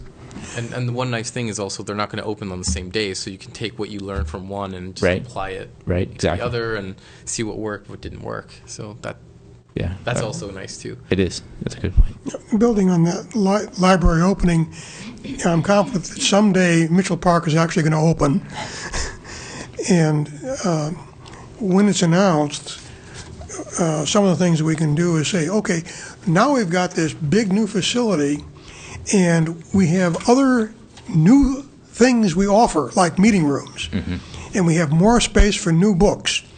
So if you're interested in meeting, or your neighborhood association wants to meet, here is how you make a reservation.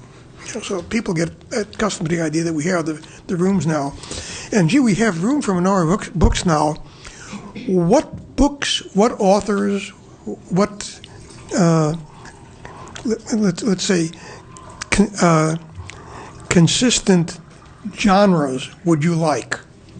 What should we consider adding to our stock now that we have the space for it? And also, we're going to have, we have it now, but we're going to have more internet capacity in the libraries.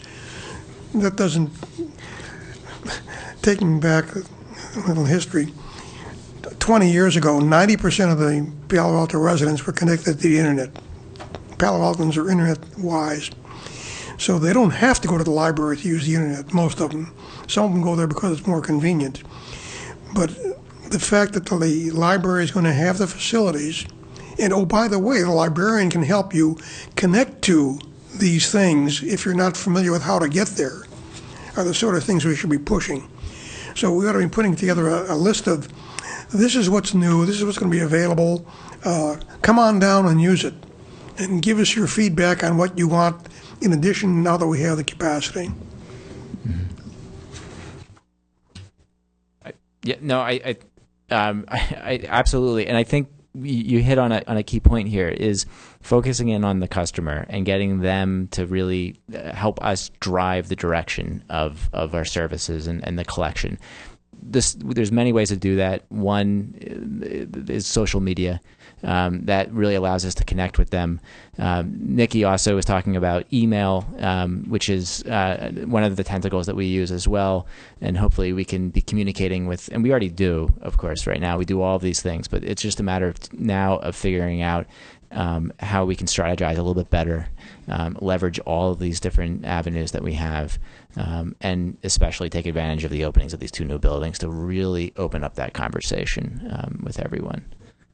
Let me give you just one example. My wife reads authors that have put out groups of stories, like 6 or 7 stories in a particular group, or what do I want to call it, a class of stories together. And the Palo Alto Library will have numbers 3 and 4. And the Mountain View has got all 7. So what do you think we go to get the books? But if she could write to the Palo Alto Library and say, you've only got 3 and 4, what's wrong with 1, 2, and the others? Where are they all? Why can't you get them? And if you get several people saying that, then maybe you'll fill it in and we won't have to go down to Mountain View. Well, I'm sorry to hear that you had that experience with some of the books, but we do take about, I think it's, we were just discussing this in one of our meetings earlier, about 10, we're responding to emails every day for requests, which we are very quick to fill.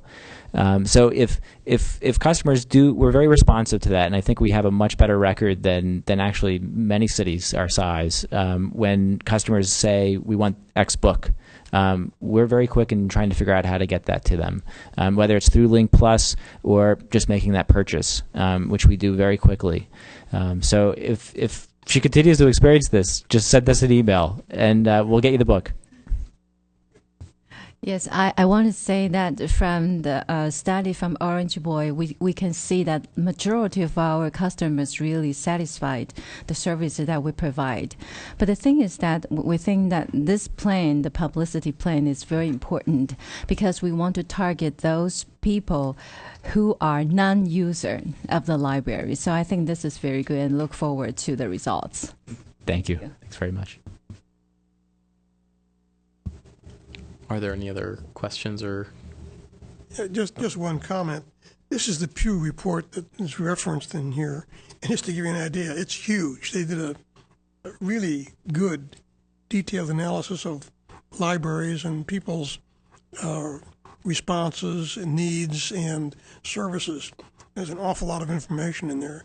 So if anybody's interested, you can go online and download it as I did.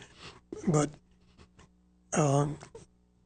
libraries obviously are very, very useful and are very much valued by the community in general, which is one of the reasons that I think, like a lot of us, we're surprised that our proportion of library card holders in Palo Alto is relatively low compared to some of the really high-performing ones.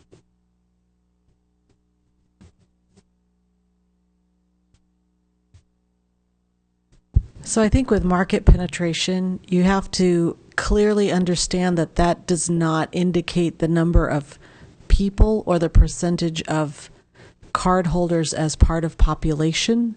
That is the number of households.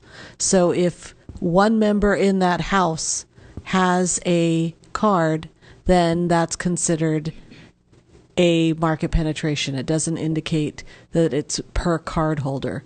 So if there were 3 people in that household who had a library card, it wouldn't be counted 3 times. The market would be penetrated once for that household. So I think that that's an important distinction to understand.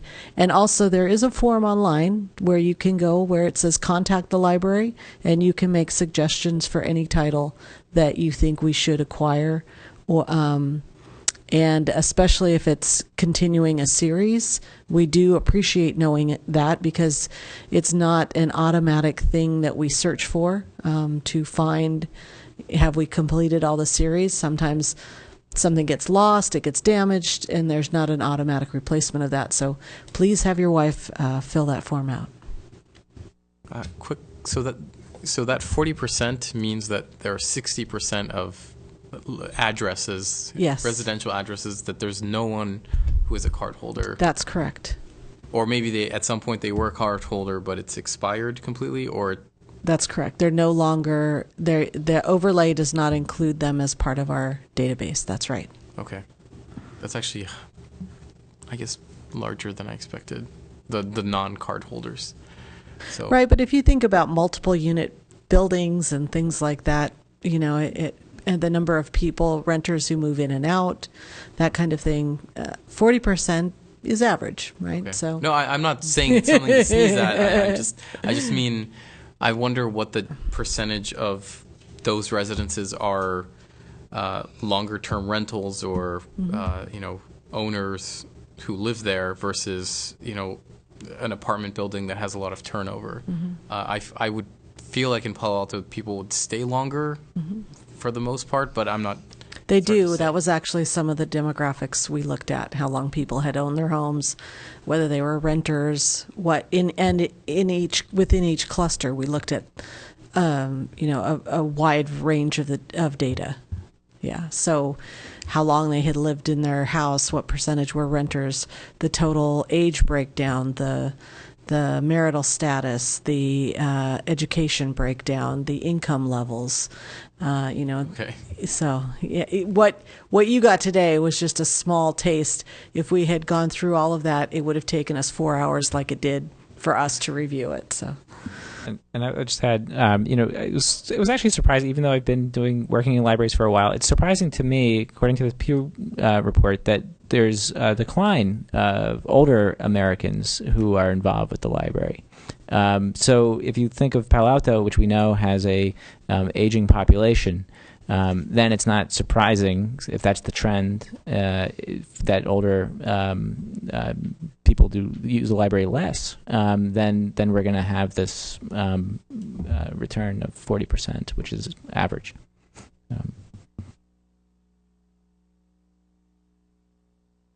Are any other questions? Okay, thank you very much, and good luck. We all are very passionate about the library, so we want to get as many people at that level as possible. The next item is the LAC Speakers Bureau. I'm not sure if there's someone that was going to present something, or it's just a discussion about this idea. You had requested it. Okay. On the agenda. Me personally? No, the commission. But we didn't receive any information. Okay. I think this was the idea, is that there's 3 of us that are leaving the LAC, but I'm not sure. Presumably, at least one of us, being myself and probably more, want to still be involved in some degree. And we had created this presentation that actually talked about the library services and what's going on, although it'll need to be updated periodically. And the idea was that we would volunteer to be available to present to different community groups as needed. So the question, I guess this is just to refresh people's memory about that. I think I think that's probably what it is a memory refresher. I was on the task force that dealt with the Speakers Bureau, and in the files there is a possible work plan and there is a PowerPoint, but that was probably easily a year before you came aboard. And the library's gone way forward in publicity and media outreach. I would say, I'm thinking of my 3-year term. I mean, in the last half of it, it's gotten considerably more sophisticated and strategic, and you have, you're aboard. There's the Orange Boy focused effort. I think that probably going forward, it's again community engagement. And so our thought was that here would be a template for a PowerPoint that with slides that could be updated fairly quickly. It had an outline, and that people could take it to their neighborhood associations and whatnot. But I also think that the staff is developing a lot, and maybe going forward, the way to engage your speakers is having testers, and you had various suggestions for involvement, like opening day ceremonies and opening weeks and the social media. And I know that when you have a firmer date, say, for opening the libraries, then both the Library Foundation and the representatives on the Library Advisory Commission will begin to put those meetings on the schedule and be thinking about it. So I guess it was just to mention that the work plan exists and it's in the files, and I'm not sure where we would go from here.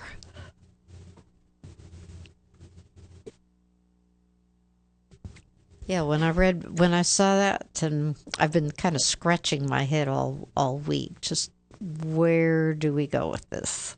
And I have no answers.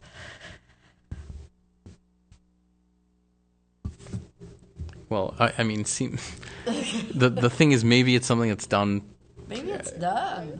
It could be, or we know. I mean, we don't have a list of places that we are needed, and it seems like when a representative of the library is requested, probably Monique or Eric would go and speak to a community group. But I guess it's a question for you. Do you get requests for, hey, can you give us an update at our next meeting? And you get too many of those sort of requests, or that doesn't actually happen? Is it a solution looking for a problem? I do get requests to speak to service clubs, to other interest clubs, like computer groups and different things like that, and I will happily make those presentations. I think we've sort of been waiting for a library to open, to have dates and things like that to promote more. But I regularly go to Kiwanis. I'm a member of Rotary. Like I said, I go to other groups. We have spoken to neighborhood associations when they've asked. We're happy to go do that. I think that even if I felt like it was too much, that's really part of my job, is to do the public presentations and represent the library in public. And we've had other staff do, Cheryl and Jenny did their presentation about children's programs to the East Palo Alto Rotary. So we are we are asked to do that, and we certainly do consider that part of our roles. So we're happy to do that. I'm happy to know that I have another representative in the back pocket, just as because it gives a different perspective on working with the library and providing service to the library and doing volunteer work, because essentially you are super volunteers in terms of what you're asked to do, and that's an important role, and it can help create awareness for not only the library but also the library commission, and create interest in what we're doing. So I suppose if we could come up with a presentation that was perhaps a little bit, I hate to say vague, but maybe that didn't require so much maintenance on your part, that might be a good solution for that. So There are some neighborhood associations that meet regularly. The Barron Park Association, for example, meets monthly. So when Mitchell Park is ready to open or has just opened, we can contact them and say, would you like to have a brief presentation on what's now available at Mitchell Park now that it's open? And we can do the same thing when Main reopens. I should say Rinconada. We can always ask. A lot of the neighborhood associations meet maybe just once a year or very irregularly. So you're not going to get an awful lot of opportunities to talk to neighborhood associations, but the ones that do meet periodically and are interested, ask them if they're interested in getting a presentation. It's the more information we get out about what the library offers and how we perform, the better, I think. I just wanted to add, of the 30 tentacles the inventory that we created, the LAC was one of those 30. So it's definitely going to be part of the strategy of how we can. One of the meetings before this, maybe it was 2 meetings ago, we had discussed. We saw. We knew that we were going to be looking for new commissioners, and you had volunteered to talk to the media about what you do and why you do it. So we didn't have the time to plan it then, but that's part of the strategy, is to give ourselves to think about these things a year in advance so we can map it out and have that lead time and do that planning. So that could be something where hopefully we'll be able to invite you back a year from now and try to do that, try to set up one of those interviews with the reporters, because it's a great peg. We know that that might interest a reporter. Plus, it serves the purpose of trying to educate the public about the need for getting more candidates to be commissioners. So it provides several services to do that. So, but you're definitely on one of the 30 tentacles. So. I might just take a slightly different take on this, and once again compliment Monique and her staff, where I think our job has been to each year we set our priorities and try to do that as advice to staff. And I would say, like, just going back over our term, we asked for youth programs because there were none when I personally started, and we have fabulous youth programs, and we have everything that Cheryl does with her pop programs, and all of the programs in total have been fabulous. Again, sitting in the middle of knowing what is in store if and when Mitchell Park opens, I think there's a fabulous media campaign, and it's a rollout that is really very impressive. I think this, again, might be one of those things that there was an acknowledgement that we really needed to do a lot of media outreach and publicity and make people more aware. And I think with what we've seen tonight, that Eric is really taking that off of the hands of the LAC. So the LAC, again, needs to come up with what's the next thing to ask for and look at, just as an outside body. But I would say that maybe we should say that the Speakers Bureau, the idea for publicity was once again taken, and the bull was grabbed and run with. So I would say it was a success, and not necessarily worry. I think the idea of expanding the volunteer program, that's going to be another thing that I think that's a great way to reach the community and keep some of the people who might otherwise disconnect or not be involved. And that's maybe your next place to go, which I know you said you were looking at already.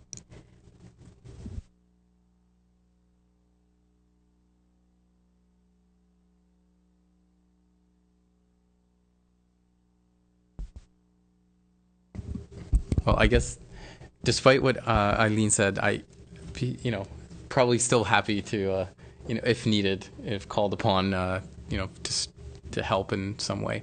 So, you're right. It's a formalized program doesn't seem to be realistic, and it seems like those opportunities are already being addressed by you. Yes, but if the library advisory commissioners are part of one of those 30 tentacles, certainly you'll have present commissioners, and you can certainly ask past commissioners, which shows some commitment to the library if we're willing to speak even when our terms are over. Okay, so unless there's a motion, I think we can move on. I can't find my agenda. I got it. So the next thing is the library director's report. The director's report was attached along with the half-year statistics, the first 6 months, and then at places tonight you received the third quarter statistics.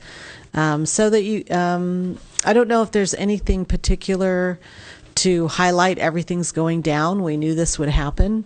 I will say that other people who've been involved with the San Jose Library projects have commented that our use has really not gone down as much as theirs did during their construction projects. So they feel encouraged that we're still managing to serve folks. And certainly downtown and Mitchell Park, even in Mitchell Park being in a temporary situation, still continues to increase their circulation and attendance, and and as we heard, the virtual visits continue to increase as well. But other than that, I didn't have anything particular to highlight. It was a pretty standardized report. Nothing crazy going on. Nothing too long-winded. We're all focused on getting the buildings open. But I'd be happy to answer any questions. I'm wondering about downtown library, because I see that the number of visits for the quarter it went up 28%, and that's certainly going to be related to main library. Mm-hmm. But does it feel like does it feel full? Yes. Okay. Yes. Or I'm just wondering, is it something that could increase another 20%, and it's it can actually handle that sort of capacity, or is this sort of the capacity limit of the library, of that library branch? I think yes, there are seats still available. But you would be sitting 4 to a 4 top. You would definitely be sitting all together at a table, or because we are only using the community room very sparingly. So there's for meetings and for programs, that is, and events, it's really a reading room now. So there are tables there are chairs there. They are full all day long.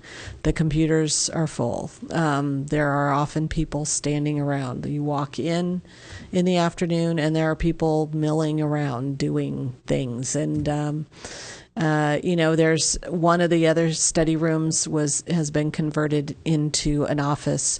2 of the managers who have been displaced out of Maine, so they share an office. Eric and I share an office. Everybody we're packed in, the staff and the public. So okay. They are. I really encourage people to come by, because it's a very lively, engaged place right now. If you haven't been there, during this construction period. And do you feel like those people will continue to enjoy downtown once main library reopens, or do you think it's just a temporary? I think it's a temporary thing. I think, I know, it's Main during the project, because that's, what all the project signage says. But when downtown reopened right after I arrived here, there were a lot of people who had gone to use main library then, and that was much busier. And it was sort of like this huge wave of people who came back to downtown. And so there were many people who were curious.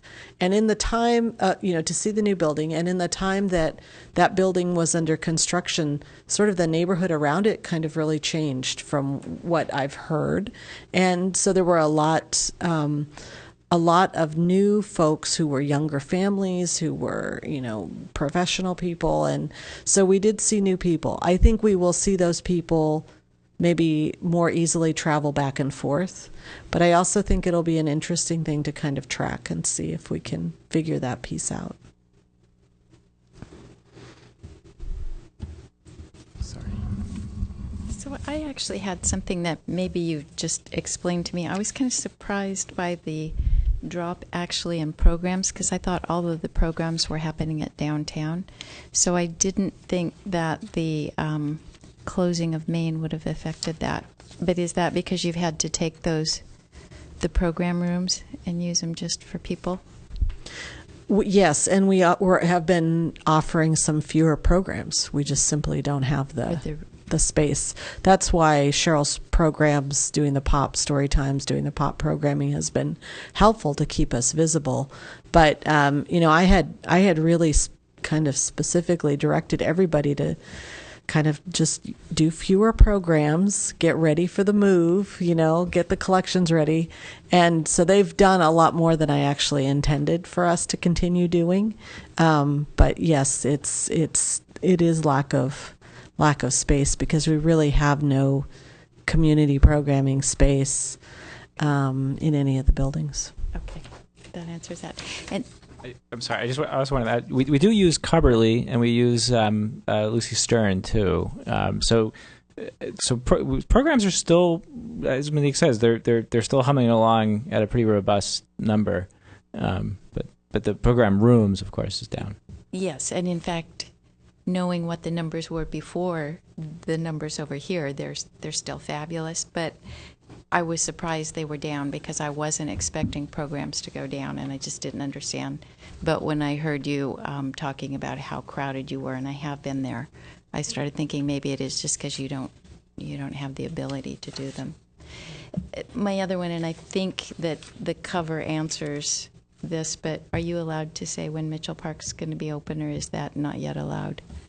I don't know when. Oh, okay.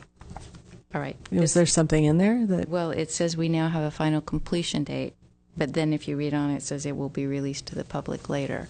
Yeah, we don't. Okay. So. They internally have a completion date that they think will be accommodated, but it hasn't been reviewed by Public Works, Okay. and I have no date. Okay. Yeah. Ready. Thank you. I have a question on the statistics, the number of volunteers. That's probably a space consideration, because you don't have space to put them. Mm-hmm. Maybe they were shelving stuff and now there isn't.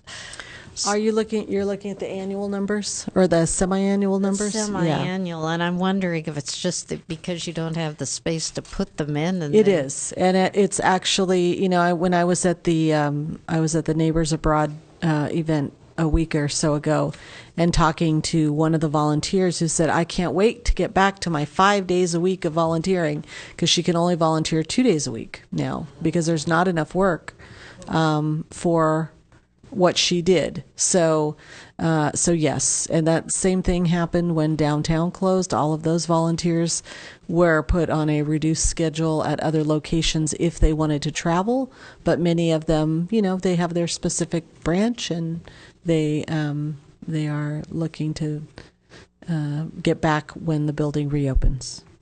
So then is your sense that when these two other libraries reopen, and they're certainly going to be bigger, then the volunteers will come back and that number would go up then?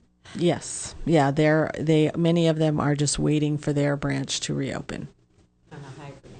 Yes, that was what we experienced before.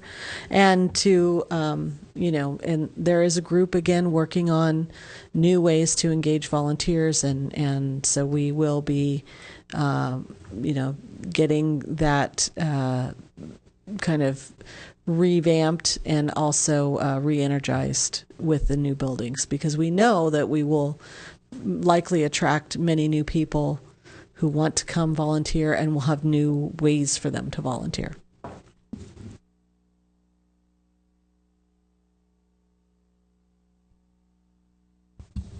So are there any other questions, or did you have any other?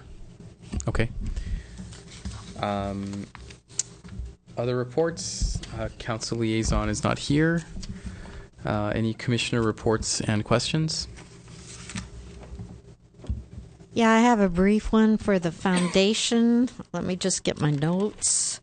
Their next meeting is June 10. They've slowed down their meeting schedule as they've met their goal, but still, there are amounts of money coming in. The event committee was would like to get in gear when they know when the facilities are open again. It's all kind of suspended animation. They are a little bit worried that if the event planning is required for the summer, they have busy summer schedules, so they're not sure whether they're going to be as available as they would wish. So, but they don't know, just like you don't know. When I was there last, which was in March, and as I say, then the next meeting is June.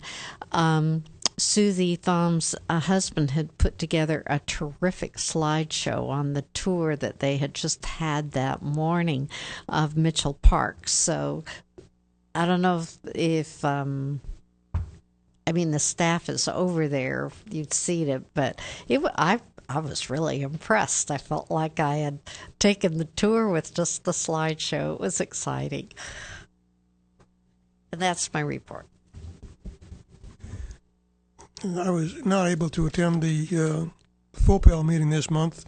My wife had hip surgery that morning, so I had other priorities. I did get into the ARB meeting, although I got there a little bit late. A week ago, they reviewed the signs for Rinconada Library, and basically we were positive about it, and the new signage has been approved by the ARB.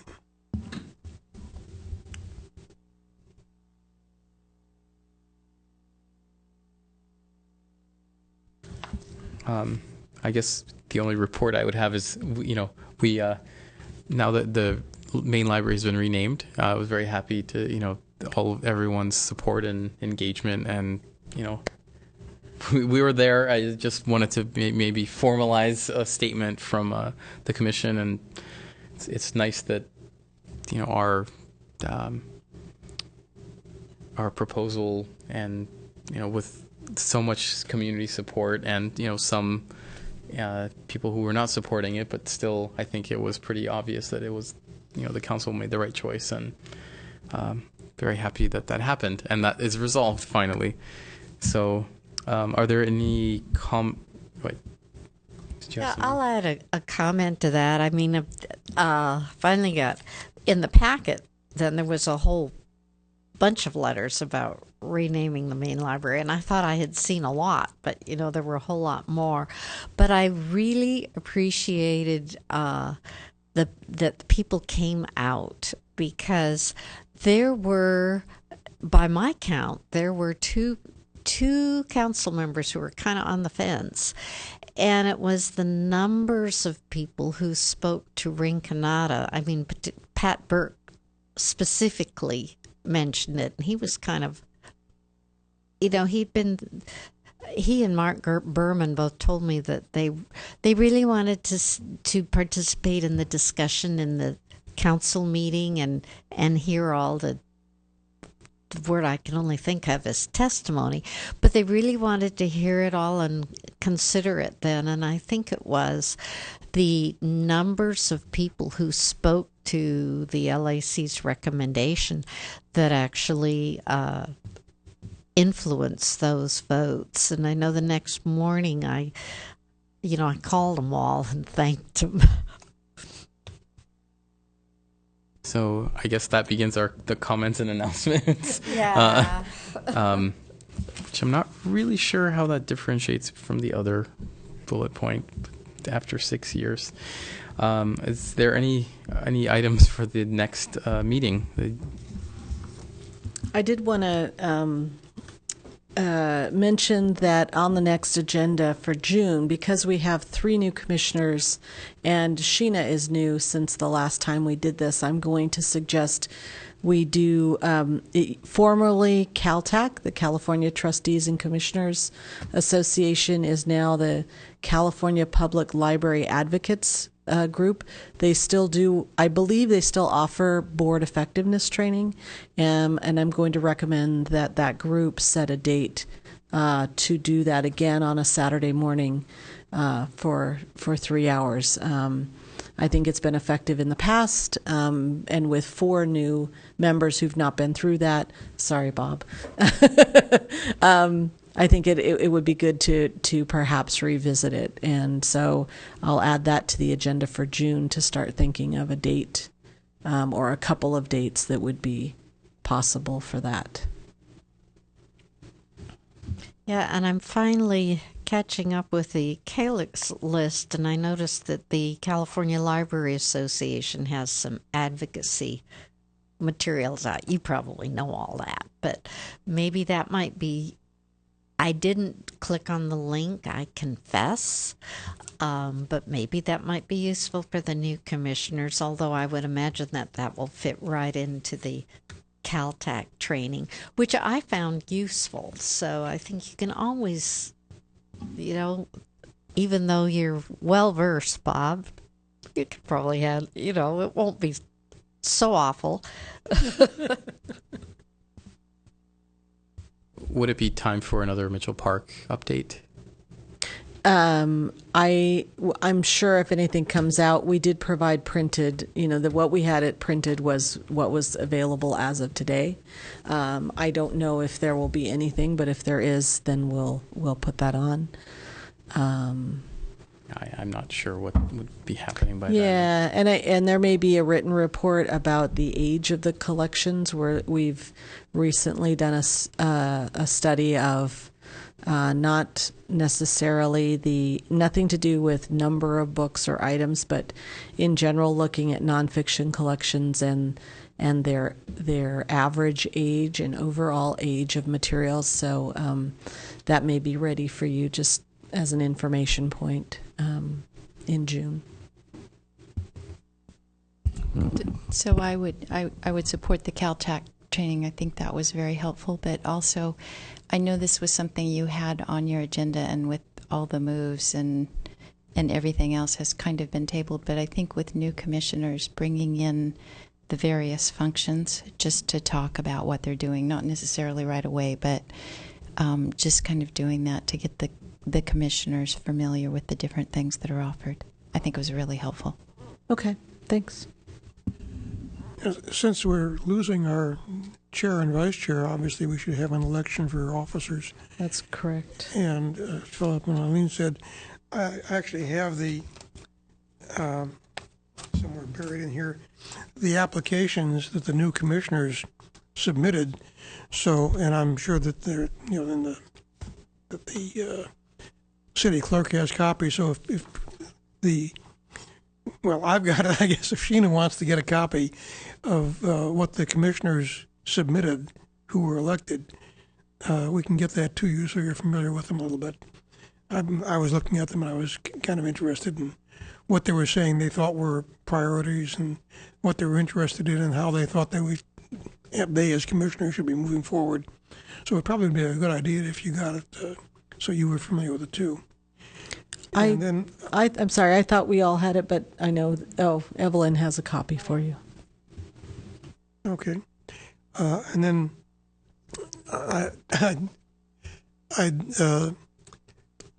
obviously like to get an update on the progress at Mitchell Park because, in theory, by June they should be getting very close to finishing it.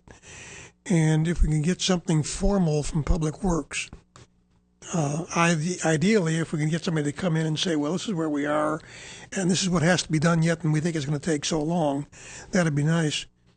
But one way or another, we should know how close we are to closing on that. And then, since Maine or Rinconada is moving along normally, at the very least, we should have confirmation it's still moving along normally. But Mitchell Park obviously is the one that's being a hot bottom item, and we should be getting as much information on the status of that as possible.